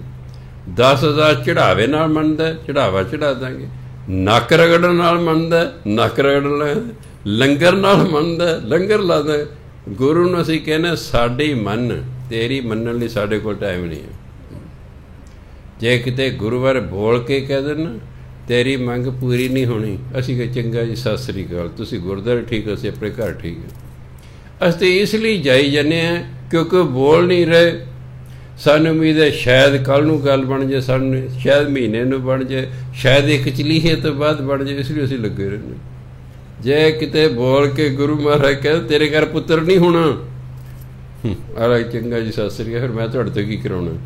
ਮੈਂ ਤਾਂ ਇਸ ਲਈ ਆਉਂਦਾ ਸੀ ਸ਼ਾਇਦ ਤੁਸੀਂ ਮੈਨੂੰ ਪੁੱਤਰ ਦੀ ਦਾਤ ਦੇ ਦਿਓ। ਅਸੀਂ ਤਾਂ ਗੁਰਦੁਆਰੇ ਇਸ ਲਈ ਜਾਂਦੇ, ਸਾਡਾ ਰੱਬ ਨਾਲ ਕੋਈ ਲੈਣਾ ਦੇਣਾ ਹੀ ਨਹੀਂ ਹੈਗਾ, ਇਸ ਲਈ ਰੱਬ ਨਹੀਂ ਸਾਨੂੰ ਮਿਲਣਾ। ਜਦੋਂ ਸਿਰਫ ਤੇ ਸਿਰਫ ਇੱਕੋ ਮੰਗ ਹੋਵੇਗੀ ਗੁਰੂ ਤੋਂ ਕਿ ਮੈਂ ਪਰਮਾਤਮਾ ਨੂੰ ਮਿਲਣਾ ਹੈ, ਫਿਰ ਕੋਈ ਗੱਲ ਬਣ ਸਕਦੀ ਹੈ, ਨਹੀਂ ਤਾਂ ਨਹੀਂ ਬਣੇਗੀ। ਇਸ ਤਰ੍ਹਾਂ ਲੱਗੇ ਲੁੱਗੇ ਰਹੋ, ਹੌਲੀ ਹੌਲੀ ਤੁਸੀਂ ਵੀ ਲੱਗੇ, ਮੈਂ ਵੀ ਲੱਗਾ। ਸੋ ਗੁਰੂ ਮਹਾਰਾਜ ਕਹਿੰਦੇ ਤੀਰਥ ਪੂਰਾ ਸਤਿਗੁਰੂ ਜੋ ਅਣਦਿਨ ਹਰ ਹਰ ਨਾਮ ਧਿਆਏ। ਗੁਰੂ ਪੂਰਾ ਤੀਰਥ ਹੈ ਕਿਉਂਕਿ ਦਿਨ ਰਾਤ ਨਾਮ ਜਪਦਾ ਰਹਿੰਦਾ ਹੈ। ਉਹ ਆਪ ਛੁੱਟਾ ਕੁਟੰਬ ਸਿਉ, ਉਹ ਪਰਿਵਾਰ ਸਮੇਤ ਉਹਦਾ ਛੁਟਕਾਰਾ ਹੋ ਜਾਂਦਾ ਹੈ। ਦੇ ਹਰ ਹਰ ਨਾਮ ਸਭ ਸ੍ਰਿਸ਼ਟ ਚੜਾਏ, ਤੇ ਸਾਰਿਆਂ ਨੂੰ ਨਾਮ ਦੀ ਦਾਤ ਦੇ ਕੇ ਨਾ ਉਹ ਆਵਾਗਮਨ ਦੇ ਚੱਕਰ ਤੋਂ ਬਚਾ ਦਿੰਦਾ, ਫਿਰ ਬੰਦਾ ਮੁਕਤ ਹੋ ਜਾਂਦਾ। ਜਨ ਨਾਨਕ ਤਿਸ ਬਲਿਹਾਰਣੇ, ਜੋ ਆਪ ਜਪੈ ਅਵਰਾਂ ਨਾਮ ਜਪੈ। ਗੁਰੂ ਮਹਾਰਾਜ ਕਹਿੰਦੇ ਮੈਂ ਉਸ ਵਿਅਕਤੀ ਤੋਂ ਬਲਿਹਾਰ ਜਾਂਦਾ। ਕਿਸ ਤੋਂ? ਜੋ ਆਪ ਜਪੈ, ਜੋ ਆਪ ਪਰਮਾਤਮਾ ਦਾ ਨਾਮ ਜਪਦਾ, ਅਵਰਾਂ ਨਾਮ ਜਪਾਏ, ਅਤੇ ਹੋਰਾਂ ਤੋਂ ਨਾਮ ਜਪਵਾਉਂਦਾ ਹੈ। ਸਿੱਖ ਨੂੰ ਹੁਕਮ ਹੈ ਤੂੰ ਸਵਾਰਥੀ ਨਹੀਂ ਹੋਣਾ, ਸਵਾਰਥੀ ਨਹੀਂ ਹੋਣਾ। ਤੂੰ ਆਪ ਵੀ ਨਾਮ ਜਪਣਾ, ਦੂਜਿਆਂ ਨੂੰ ਵੀ ਪ੍ਰੇਰਨਾ ਹੈ ਭਾਈ ਤੁਸੀਂ ਵੀ ਨਾਮ ਜਪਿਆ ਕਰੋ। ਅਸੀਂ ਆਪ ਵੀ ਸਤ ਸੰਗਤ ਕਰਨੀ ਹੈ, ਦੂਸਰੇ ਨੂੰ ਵੀ ਪ੍ਰੇਰਨਾ ਭਾਈ ਸਤਸੰਗ ਕਰਿਆ ਕਰੋ। ਮੰਨੇ ਕੋਈ ਨਾ ਮੰਨੇ ਉਹ ਗੱਲ ਵੱਖਰੀ ਹੈ, ਕਿ ਪਿਆਰ ਸਹਿਤ ਕਹਿਣਾ ਸਾਡਾ ਫਰਜ਼ ਹੈ। ਕੋਈ ਨਹੀਂ ਮੰਨਦਾ ਨਾ ਮੰਨ ਬਈ, ਮੰਨੇਗਾ ਤਾਂ ਉਹਦਾ ਭਲਾ, ਨਹੀਂ ਮੰਨੇਗਾ ਉਹਦਾ ਹੀ ਨੁਕਸਾਨ ਹੈ। ਸਾਡਾ ਫਰਜ਼ ਹੈ ਕਹਿਣਾ। ਜਦੋਂ ਮੈਨੂੰ ਬਾਣੀ ਆ ਗਈ ਤੇ ਮੈਂ ਪੜ੍ਹਿਆ ਵੀ ਆਪ ਜਪੈ ਅਵਰਾਂ ਨਾਮ ਜਪਾਵੇ। ਬਈ ਤੂੰ ਆਪ ਤੇ ਬਾਣੀ ਪੜ੍ਹ ਲਈ, ਤੈਨੂੰ ਬਾਣੀ ਆ ਗਈ, ਹੁਣ ਤੂੰ ਦੂਜਿਆਂ ਨੂੰ ਵੀ ਸਿਖਾ, ਉਹਨਾਂ ਦਾ ਵੀ ਭਲਾ ਹੋਵੇ, ਉਹਨਾਂ ਦਾ ਵੀ ਭਲਾ ਹੋਵੇ। ਹੁਣ 2300 ਗੁਰਮੁਖ ਪਿਆਰਿਆਂ ਨੇ ਪਾਠ ਸਿੱਖ ਲਿਆ ਹੈ, ਅਗਲੇ ਲੱਗੇ ਹੋਏ ਨੇ। ਚਲੋ 100-200 ਵਿੱਚੋਂ ਹਟ ਹੁਟ ਗਏ ਹੋਣਗੇ, ਮੰਨਿਆ ਵੀ ਨਹੀਂ ਪੜ੍ਹਦੇ, ਪਰ ਲੱਗੇ ਹੋਏ ਬਥੇਰੀ ਦੁਨੀਆ ਲੱਗੀ ਹੋਈ ਹੈ। ਆਪ ਵੀ ਸ਼ੁਭ ਕਰਮ ਕਰਨਾ ਹੈ, ਦੂਜੇ ਨੂੰ ਵੀ ਸ਼ੁਭ ਕਰਮ ਕਰਨ ਲਈ ਕਹਿਣਾ ਹੈ। ਆਪ ਵੀ ਬਾਣੀ ਪੜ੍ਹਨੀ ਹੈ, ਦੂਜੇ ਨੂੰ ਬਾਣੀ ਪੜ੍ਹਨ ਨੂੰ ਕਹਿਣਾ ਹੈ। ਆਪ ਵੀ ਨਾਮ ਜਪਣਾ, ਦੂਸਰੇ ਨੂੰ ਨਾਮ ਜਪਣ ਲਈ ਪ੍ਰੇਰਨਾ ਕਰਦੇ ਰਹਿਣਾ ਹੈ। ਫਿਰ ਗੁਰੂ ਮਹਾਰਾਜ ਕਹਿੰਦੇ ਇਹੋ ਜਿਹੇ ਬੰਦੇ ਤੋਂ ਮੈਂ ਬਲਿਹਾਰ ਜਾਂਦਾ ਹਾਂ। ਪੌੜੀ ਇੱਕ ਕੰਦ ਮੂਲ ਚੁਣ ਖਾਹੇ, ਇੱਕ ਜਿਹੜਾ ਕੱਕਰ ਸਿਆਰੀ ਵਾਲਾ ਬਹੁਵਚਨ ਹੈ, ਇਸ ਲਈ ਖਾਹੇ। ਜੇ ਇੱਕ ਈੜ ਸਿਆਰੀ ਕੱਕਾ ਇੱਕ ਹੁੰਦਾ ਨਾ, ਫਿਰ ਕਹਿੰਦੇ ਚੁਣ ਖਾਹੇ, ਫਿਰ ਪੜ੍ਹਦੇ ਖਾਹੇ, ਖਾਂਦਾ ਹੈ। ਹੁਣ ਇੱਕ ਬਹੁਵਚਨ ਇਸ ਲਈ ਖਾਹੇ, ਖਾਂਦੇ ਹਨ। ਇੱਕ ਕੰਦ ਮੂਲ ਚੁਣ ਖਾਹੇ, ਵਣ ਖੰਡ ਵਾਸਾ। ਇੱਕ ਭਗਵਾਂ, ਬਾਬੇ ਨੂੰ ਕਰਨਾ ਬਿੰਦੇ, ਇੱਕ ਭਗਵਾਂ ਵੇਸ ਕਰ ਫਿਰੇ, ਜੋਗੀ ਸੰਨਿਆਸਾ। ਅੰਦਰ ਤ੍ਰਿਸ਼ਨਾ ਬਹੁਤ, ਛਾਦਨ ਭੋਜਨ ਕੀ ਆਸਾ। ਬਿਰਥਾ ਜਨਮ ਗਵਾਏ, ਨਾ ਗ੍ਰਹੀ। ਇਹਨੂੰ ਗਿਰਹੀ ਨਹੀਂ ਪੜ੍ਹਨਾ, ਗਿਰ ਹੀ ਨਹੀਂ ਪੜਨਾ, ਇਹ ਗੱਗੇ ਦੇ ਪੈਰ 'ਚ ਰਾਰਾ ਲਾ ਕੇ ਪੜਨਾ। ਗੱਗੇ ਨੂੰ ਸਿਆਰੀ, ਪੈਰ 'ਚ ਰਾਹਾ, ਰਾਰਾ ਹਾਹੇ ਨੂੰ ਬਿਆਰੀ, ਇਸ ਤਰ੍ਹਾਂ ਪੜਨਾ। ਗ੍ਰਹਿ ਹਿੰਦੀ ਦਾ ਸ਼ਬਦ ਹੈ ਗ੍ਰਹਿ। ਗ੍ਰਹਿ ਮੈਨੇ ਘਰ, ਗ੍ਰਹਿ ਗ੍ਰਸਥੀ। ਫਲਾਣਾ ਬੰਦਾ ਜੀ ਗ੍ਰਸਥੀ ਹੈ, ਘਰ ਬਾਰ ਵਾਲਾ ਹੈ। ਗਿਰਹੀ ਨਹੀਂ ਪੜਨਾ, ਗਿਰਹੀ ਕੋਈ ਸ਼ਬਦ ਨਹੀਂ। ਗਿਰਹੀ ਬਿਰਥਾ ਜਨਮ ਗਵਾਏ, ਨਾ ਗ੍ਰਹਿ ਨਾ ਉਦਾਸ। ਜਮ ਕਾਲ ਸਿਰੋਂ, ਜਦੋਂ ਤੂੰ ਦਾ ਅਰਥ ਨਾਲ ਨਾ ਫਿਰ ਟਿੱਪੀ ਲੱਗਦੀ ਹੈ। ਸਿਰੋਂ ਦਾ ਮਤਲਬ ਸਿਰ ਤੋਂ। ਜਮ ਕਾਲ ਸਿਰੋਂ ਨਾ ਉਤਰੈ, ਤੇਰੇ ਬਿਦ ਮਨਸ। ਗੁਰਮਤੀ ਕਾਲ ਨਾ ਆਵੈ ਨੇੜੇ, ਜਾਂ ਹੋਵੈ ਦਸਨ ਦਸ। ਸੱਚਾ ਸ਼ਬਦ ਸੱਚ ਮਨ, ਘਰ ਹੀ ਮਾਹੇ ਉਦਾਸ। ਨਾਨਕ ਸਤਿਗੁਰ ਸੇਵਨ ਆਪਣਾ, ਸੇ ਆਸਾ ਤੇ ਨਿਰਸ। ਕਹਿੰਦੇ ਇੱਕ ਕਈ, ਇੱਕ ਕੰਦ ਮੂਲ ਚੁਣ ਖਾਹੇ, ਵਣ ਖੰਡ ਵਾਸਾ। ਵਣ ਖੰਡ ਜੰਗਲ, ਕਈ ਜੰਗਲਾਂ ਜਾ ਕੇ ਰਹਿਣ ਲੱਗ ਜਾਂਦੇ ਨੇ, ਉੱਥੇ ਜੜੀਆਂ ਬੂਟੀਆਂ ਖਾ ਕੇ ਗੁਜ਼ਾਰਾ ਕਰਦੇ ਨੇ, ਕਿ ਹੋਰ ਤਾਂ ਉੱਥੇ ਕੁਛ ਹੈ ਨਹੀਂ। ਕਈ ਥਾਂ ਦੇ ਫਲ ਹੁੰਦੇ ਨੇ, ਕਈ ਥਾਂ ਦੇ ਜੜੀਆਂ ਬੂਟੀਆਂ ਹੁੰਦੀਆਂ ਨੇ, ਉਹਨਾਂ ਨੂੰ ਖਾ ਕੇ ਗੁਜ਼ਾਰਾ ਕਰਦੇ ਨੇ। ਇੱਕ ਭਗਵਾਂ ਵੇਸ ਕਰ ਫਿਰੇ, ਜੋਗੀ ਸੰਨਿਆਸ। ਕਈ ਭਗਵੇਂ ਕੱਪੜੇ ਪਾ ਲੈਂਦੇ ਨੇ, ਆਪਣਿਆਂ ਨੂੰ ਜੋਗੀ, ਆਪਣੇ ਆਪ ਨੂੰ ਸੰਨਿਆਸੀ ਕਹਿੰਦੇ ਨੇ, ਉਹ ਵੀ ਕਹਿੰਦੇ ਫਿਰ ਰਹੇ ਨੇ। ਉਹ ਸਮਝਦੇ ਪਤਾ ਅਸੀਂ ਭਗਵੇਂ ਕੱਪੜੇ ਪਾ ਲਿਆ, ਅਸੀਂ ਪਹਿਲੇ ਜੋਗੀ ਬਣ ਗਏ ਸੰਨਿਆਸੀ। ਐਂ ਤਾਂ ਮੈਂ ਗੋਲ ਪੱਗ ਬੰਨ ਲਾ ਅਤੇ ਚੋਲਾ ਪਾ ਲਾ ਅਤੇ ਮੈਂ ਕਹਾਂ ਹੁਣ ਮੈਂ ਸੰਤ ਬਣ ਗਿਆ। ਆਪਣੇ ਆਪ ਨੂੰ ਵੀ ਧੋਖਾ ਦੇਣਾ ਅਤੇ ਲੋਕਾਂ ਨੂੰ ਵੀ ਧੋਖਾ ਦੇਣਾ। ਆਪਣੇ ਆਪ ਨੂੰ ਧੋਖਾ ਦੇਣਾ। ਮੈਂ ਸੰਤ ਹੈ ਨਹੀਂ, ਲੋਕਾਂ ਤੋਂ ਸੰਤ ਕਹਿਲਾ ਰਹੇ ਹਾਂ, ਫਿਰ ਆਪਣੇ ਸਿਰ 'ਤੇ ਭਾਰੀ ਚੱਕ ਰਹੇ ਹਾਂ। ਇਸ ਤਰ੍ਹਾਂ ਸਿਰ 'ਤੇ ਭਾਰ ਚੜ੍ਹਦਾ ਵੀ ਤੂੰ ਸੰਤ ਹੈ ਨਹੀਂ, ਲੋਕਾਂ ਤੋਂ ਸੰਤ ਅਖਵਾ ਰਿਹਾ। ਜੋ ਕੋਈ ਕਹੇ ਵੀ ਉਹਨੂੰ ਕਹਿ ਭਾਈ ਦੇਖੋ ਮੈਂ ਸੰਤ ਕੋਈ ਨਹੀਂ, ਮੈਨੂੰ ਨਹੀਂ ਅੱਗੇ ਤੋਂ ਸੰਤ ਕਹਿਣਾ, ਬਸ ਗੱਲ ਖਤਮ ਹੋ ਗਈ। ਉਹ ਸਵਾਦ ਆਉਂਦਾ ਨਾ, ਸੰਤ ਕਹਿਲਾ ਕੇ ਨਾ ਅੰਦਰ ਹਉਮੈ ਨੂੰ ਥੋੜ੍ਹਾ ਸਵਾਦ ਆਉਂਦਾ। ਅਤੇ ਕਈਆਂ ਨੇ ਤਾਂ ਆਪਣੇ ਕਾਰਡ 'ਤੇ ਆਪ ਹੀ ਲਿਖ ਰਹੇ ਸੰਤ ਫਲਾਣਾ ਸਿੰਘ। ਹੁਣ ਥੋੜ੍ਹੀ ਜਿਹੀ ਅਕਲ ਆ ਗਈ ਹੈ। ਹੁਣ ਅਕਲ ਆ ਗਈ ਵੀ ਮਨਾ ਤੂੰ ਸੰਤ ਤਾਂ ਹੈ ਹੀ ਨਹੀਂ, ਕਿਉਂ ਆਪਣੇ ਕਾਰਡ 'ਤੇ ਸੰਤ ਲਿਖੀ। ਹੁਣ ਲਿਖਣੋਂ ਹਟ ਗਏ ਨੇ ਬਹੁਤ ਸਾਰੇ ਹੁਣ ਕਾਰਡ 'ਤੇ ਸੰਤ ਲਿਖਣੋਂ ਹਟ ਗਏ। ਸੰਤ ਤਾਂ ਬਹੁਤ ਉੱਚੀ ਪਦਵੀ ਹੁੰਦੀ ਹੈ। ਗੁਰਬਾਣੀ ਹੈ ਸੰਤ ਅਨੰਤ ਹੈ ਅੰਤਰ ਨਹੀਂ। ਸੰਤ ਅਤੇ ਪਰਮਾਤਮਾ 'ਚ ਕੋਈ ਫਰਕ ਹੀ ਨਹੀਂ ਹੁੰਦਾ। ਜੇ ਤੇ ਸੰਤ ਸਟੇਜ 'ਤੇ ਖੜ੍ਹ ਕੇ ਇੱਕ ਦੂਜੇ ਨਿੰਦ ਰਹੇ ਨੇ ਵੀ ਤੁਸੀਂ ਕਾਹਦੇ ਸੰਤ ਹੋ ਬਈ। ਗੁਰਬਾਣੀ ਦੀ ਨਿੰਦਿਆ ਭਲੀ ਕਿਸੇ ਕੀ ਨਾਹੀ, ਮਨਮੁਖ ਮੁਗਧ ਕਰਨ। ਮੂੰਹ ਕਾਲੇ ਤਿਨ ਨਿੰਦਕਾਂ, ਨਰਕੇ ਘੋਰ ਪਚਨ। ਜਿਹੜੇ ਨਿੰਦਿਆ ਕਾਰਨ ਉਹ ਸੰਤ ਕਿਵੇਂ ਹੋ ਸਕਦਾ ਜੀ। ਸੰਤ ਦਾ ਜੇ ਕੋਈ ਨਿੰਦਿਆ ਕਰਦਾ ਅੱਗੋਂ ਚੁੱਪ ਰਹਿੰਦਾ ਵੀ ਇਹ ਸੰਸਾਰ ਹੈ, ਸੰਸਾਰ ਨੇ ਕਿਸੇ ਨੇ ਚੰਗਾ ਕਹੀ ਜਾਣਾ, ਕਿਸੇ ਨੇ ਮੰਦਾ ਕਹੀ ਜਾਣਾ, ਮੂੰਹ ਕਿਸੇ ਦਾ ਥੋੜ੍ਹੇ ਫੜ ਲੈਣਾ। ਅਸੀਂ ਕਿਸੇ ਦਾ ਮੂੰਹ ਨਹੀਂ ਫੜ ਸਕਦੇ। ਜੇ ਤੁਸੀਂ ਨੋਟਿਸ ਲਵੋਗੇ ਨਾ, ਹਾਲਾਂਕਿ ਕੋਈ ਨਾ ਤਕਲੀਫ ਲੱਗੀ ਹੈ ਨਾ ਮਿਰਚਾਂ, ਉਹ ਹੋਰ ਸਗੋਂ ਕਰਦਾ। ਨੋਟਿਸ ਹੀ ਨਾ ਲਓ, ਕੋਈ ਉਹਦੇ ਜੋ ਕਹਿ ਦਿਓ ਤਾਂ ਜਵਾਬ ਹੀ ਨਾ ਕੋਈ ਦਿਓ। ਸੁਣਿਆ ਅਣਸੁਣਿਆ ਕਰ ਦਿਓ, ਬਸ ਆਪੇ ਠੀਕ ਹੋ ਜਾਏਗਾ। ਸਮਾਂ ਫਰਕ ਸੰਤ ਜਿਹੜਾ ਐਕਸ਼ਨ ਦਾ ਰਿਐਕਸ਼ਨ ਨਹੀਂ ਕਰਿਆ ਕਰਦਾ। ਨਾ ਸੰਤ ਕੋਈ ਦੁਰਸੀਸ ਦੇਵੇ। ਜੇ ਪੰਚਮ ਪਾਤਸ਼ਾਹ ਕਹਿੰਦੇ ਇਹ ਤਵੀਅਤ ਠੰਡੀ ਹੋ ਜਾ, ਅਤੇ ਤਵੀ ਦੀ ਕੀ ਤਾਕਤ ਨਾ ਠੰਡੀ ਹੁੰਦੀ ਨਹੀਂ। ਉਹਨਾਂ ਕਿਹਾ ਠੀਕ ਹੈ ਪਰਮਾਤਮਾ ਦਾ ਹੁਕਮ ਹੈ ਬਹਿ ਜਾ, ਬਸ ਬਹਿ ਗਏ। ਇਸ ਲਈ ਸੰਤਗਿਰੀ ਬਹੁਤ ਦੂਰ ਦੀ ਗੱਲ ਹੈ। ਸੰਤਾਂ ਵਾਲੇ ਕੱਪੜੇ ਪਾ ਲੈਣਾ ਹੋਰ ਗੱਲ ਹੁੰਦੀ ਹੈ, ਸੰਤ ਹੋਣਾ ਹੋਰ ਗੱਲ ਹੁੰਦੀ ਹੈ। ਆਹ ਕਹਿੰਦੇ ਇੱਕ ਭਗਵਾਂ ਵੇਸ ਕਰ ਫਿਰੇ, ਜੋਗੀ ਸੰਨਿਆਸ। ਭਗਵਾਂ ਭਗਵੇਂ ਕੱਪੜੇ ਪਾ ਲਏ ਅਤੇ ਜੋਗੀ ਅਤੇ ਸੰਨਿਆਸੀ ਬਣ ਕੇ ਫਿਰ ਰਹੇ ਨੇ। ਅੰਦਰ ਤ੍ਰਿਸ਼ਨਾ ਬਹੁਤ, ਛਾਦਨ ਹੁੰਦਾ ਕੱਪੜੇ, ਭੋਜਨ ਕੀ ਅਸ। ਉਹੀ ਤਾਂ ਸੰਨਿਆਸੀ ਹੋ ਗਏ, ਜੋਗੀ ਹੋ ਗਏ, ਫਿਰ ਰੋਟੀ ਮੰਗਣ ਲਈ ਫਿਰ ਘਰਾਂ 'ਚ ਆਉਂਦੇ ਨੇ।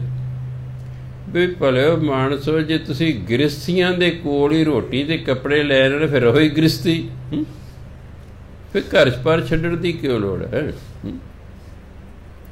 ਮੈਂ ਘਰ ਬਾਰ ਛੱਡਦਿਆਂ ਬਾਹਰ ਡੇਰਾ ਪਾ ਲਾਂ ਅਤੇ ਉੱਥੇ ਸੈਂਕੜੇ ਚੇਲੇ ਬਲ ਕੇ ਇਕੱਠੇ ਕਰ ਲਾਂ, ਫਿਰ ਵਕਤ ਨਹੀਂ ਫੜੇ ਰਹਿਣੇ ਨੇ। ਮੈਂ ਇੱਕ ਡੇਰੇ 'ਚ ਗਿਆ, ਚਲੋ ਮਹਾਂਪੁਰਖ ਜਾਣੇ ਪ੍ਰੇਮ ਸੀ ਬੜਾ। ਮੇਰੇ ਜਦ ਇੱਕ ਨੂੰ ਕੁੱਟ ਰਹੇ ਸਵੇਰੇ 7 ਵਜੇ, ਟੁੱਟੇ ਡਾਂਗ ਉਹਨਾਂ ਕੋਲ 6 ਫੁੱਟੀ। ਚਲੋ ਮੈਨੂੰ ਵੇਖ ਕੇ ਉਹ ਕਿ ਦੌੜ ਜਾਓ, ਦਫਾ ਹੋ, ਅਤੇ ਸੋਟੀ ਰੱਖਤੀ ਅਤੇ ਮੈਂ ਚਲੇ ਗਿਆ। ਗੱਲਾਂ ਬਾਤਾਂ ਲੱਗੇ ਕਰ। ਮੈਂ ਬਾਬਾ ਜੀ ਕੀ ਗੱਲ ਹੈ, ਸਵੇਰੇ ਸਵੇਰੇ ਕੁੱਟ ਰਹੇ ਹੋ? ਉਹ ਪੇਂਡੂ ਸਨ, ਕਹਿੰਦੇ ਮਾਸਟਰ ਜੀ ਇੱਥੇ 500 ਲਗੌੜ ਹੈ, ਇੱਕ ਨੇ ਵੀ ਕੋਈ ਸ਼ਰਾਰਤ ਕਰਤੀ, ਡੇਰੇ ਦੀ ਬਦਨਾਮੀ ਹੋਵੇਗੀ, ਇਸ ਲਈ ਕੁੱਟ ਰਹੇ ਹਾਂ। ਅਤੇ ਮੈਂ ਦਿਲ 'ਚ ਸੋਚਿਆ ਵੀ ਜੈ ਮਲ ਸਿਆ, ਆਪਣਾ ਟੱਬਰ ਛੱਡਿਆ ਅਤੇ ਆਹ 500 ਦਾ ਵਕਤ ਖੜਾ ਕਰ ਲਓ। ਆਪਣੇ 1-2 ਹੀ ਹੋਣਾ ਸੀ, ਆਹ 500 ਦਾ ਵਕਤ ਖੜਾ ਕਰ ਲਓ। 500 ਦੀ ਰੋਟੀ ਦਾ ਪ੍ਰਬੰਧ ਕਰੋ, 500 ਦੇ ਰਹਿਣ ਦਾ ਪ੍ਰਬੰਧ ਕਰੋ, 500 ਦੇ ਖਾਣ ਪੀਣ ਦਾ ਪ੍ਰਬੰਧ ਕਰੋ, ਵਾਧੂ ਦੇ ਵਕਤ ਖੜਾ ਕਰ ਲਿਆ। ਵੀ ਆਪਣੇ ਘਰ ਬੈਠੇ ਰਾਮ ਰਾਮ ਕਰੀ ਜਾਓ, ਨਹੀਂ ਵਿਆਹ ਕਰਾਉਣ ਨਾ ਕਰੋ, ਆਪਣੇ ਘਰ ਬੈਠੇ ਰਾਮ ਰਾਮ ਕਰੀ ਜਾਓ। ਜਿਹਨੂੰ ਲੋੜ ਹੋਏਗੀ ਆਪੇ ਆ ਜਾਏਗਾ, ਜਿਹਨੂੰ ਲੋੜ ਹੋਏਗੀ ਆਪੇ ਆ ਜਾਏਗਾ। ਸੰਤ ਸੀਤਲ ਸਿੰਘ ਜੀ ਕਿਤੇ ਨਹੀਂ ਸੀ ਜਾਂਦੀ, ਬੈਠੇ ਆਪਣੇ ਥਾਂ 'ਤੇ। ਕਹਿੰਦੇ ਪਏ ਅਸੀਂ ਤਾਂ ਖੂਹ ਹਾਂ, ਜਿਹੜਾ ਪਿਆਸਾ ਹੋਊਗਾ ਆਪੇ ਆ ਕੇ ਪਾਣੀ ਪੀ ਲਏਗਾ, ਸਾਨੂੰ ਕੀ ਲੋੜ ਹੈ ਉਹ ਪਾਣੀ ਪੀ ਲਓ, ਇਹ ਪਾਣੀ ਪੀ ਲਓ, ਵਾਜਾਂ ਮਾਰਦੇ ਫਿਰ। ਜਿਹਨੂੰ ਲੋੜ ਹੈ ਆਪੇ ਆ ਕੇ ਪੀ ਲਓ, ਬੈਠੇ ਰਹੋ ਮੌਜ ਨਾਲ। ਮੇਰੇ ਕੋਲ ਕੋਈ ਸਾਈਕਲ ਨਹੀਂ, ਕੋਈ ਸਕੂਟਰ ਨਹੀਂ, ਕੋਈ ਕਾਰ ਨਹੀਂ ਹੈ। ਪਹਿਲਾਂ ਸਾਰਾ ਕੁਛ ਸੀ, ਸਾਰਾ ਕੁਛ ਹੀ ਵੇਚਦਾ, ਸਾਰਾ ਕੁਛ ਵੇਚ। ਆਪਾਂ ਕਿਹਾ ਭਈ ਜਿਹਨੇ ਮੇਰੇ ਤੋਂ ਕਥਾ ਵਾਰਤਾ ਕਰਾਉਣੀ ਆਪਣਾ ਲੈ ਜਾ ਕਰੋ, ਛੱਡ ਜਾ ਕਰੋ ਬਸ। ਮੇਰੀ ਉਂਝ ਤਾਂ ਕੋਈ ਫੀਸ ਹੈ ਨਹੀਂ, ਮੇਰੀ ਕੋਈ ਫੀਸ ਨਹੀਂ ਕਥਾ ਵਾਰਤਾ, ਤੁਹਾਨੂੰ ਪਤਾ ਹੀ ਹੈ। ਭਾਈ ਜਿਹਨੇ ਘਰ ਕਥਾ ਵਾਰਤਾ ਕਰਾਉਣੀ ਹੈ ਲੈ ਜਾਓ, ਛੱਡ ਜਾਓ। ਆਪਾਂ ਲੋੜ ਜਿਹੜੀ ਕਾਰਾਂ ਬਣਦੇ, ਫਿਰ ਉਹ ਡਰਾਈਵਰ ਰੱਖੋ ਜੋ ਅਸੀਂ ਤੇਲ ਪਾਉਂਦੇ, ਫਿਰ ਉਹ ਵਾਧੂ ਦੇ ਆਨੰਦ 'ਚ ਫਿਕਰ ਨਹੀਂ ਫਾਕਰ। ਆ ਟੱਗਾ ਨਾ ਵੱਛੀ, ਨੀਂਦ ਆਵੇ ਅੱਛੀ, ਕਹਾਵਤ ਸੀ ਪਾਕਿਸਤਾਨ 'ਚ। ਢੱਗਾ ਬਲਦ ਨੂੰ ਕਹਿੰਦੇ ਸੀ, ਢੱਗਾ ਨਾ ਵੱਛੀ, ਵੀ ਨਾ ਢੱਗਾ ਨਾ ਬਲਦ ਨਾ ਗਾਂ, ਢੱਗਾ ਨਾ ਵੱਛੀ, ਨੀਂਦ ਆਵੇ ਅੱਛੀ, ਵੀ ਕੋਈ ਫਿਕਰ ਹੀ ਨਹੀਂ।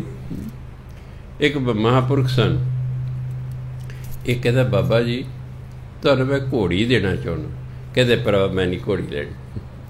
ਫਿਰ ਮੈਂ ਘੋੜੀ ਲਾਂਗਾ, ਇਹਦੇ ਲਈ ਮੈਨੂੰ ਕਮਰਾ ਪਾਉਣਾ ਪਏਗਾ, ਇਹਦੇ ਲਈ ਮੈਨੂੰ ਦਾਣੇ ਪੱਠਿਆਂ ਦਾ ਪ੍ਰਬੰਧ ਕਰਨਾ ਪਏਗਾ, ਇਹਦੇ ਲਈ ਮੈਨੂੰ ਕੋਈ ਨੌਕਰ ਰੱਖਣਾ ਪਏਗਾ, ਇਹਦੀ ਲਿੱਦ ਚੱਕਣੀ ਪਏਗੀ।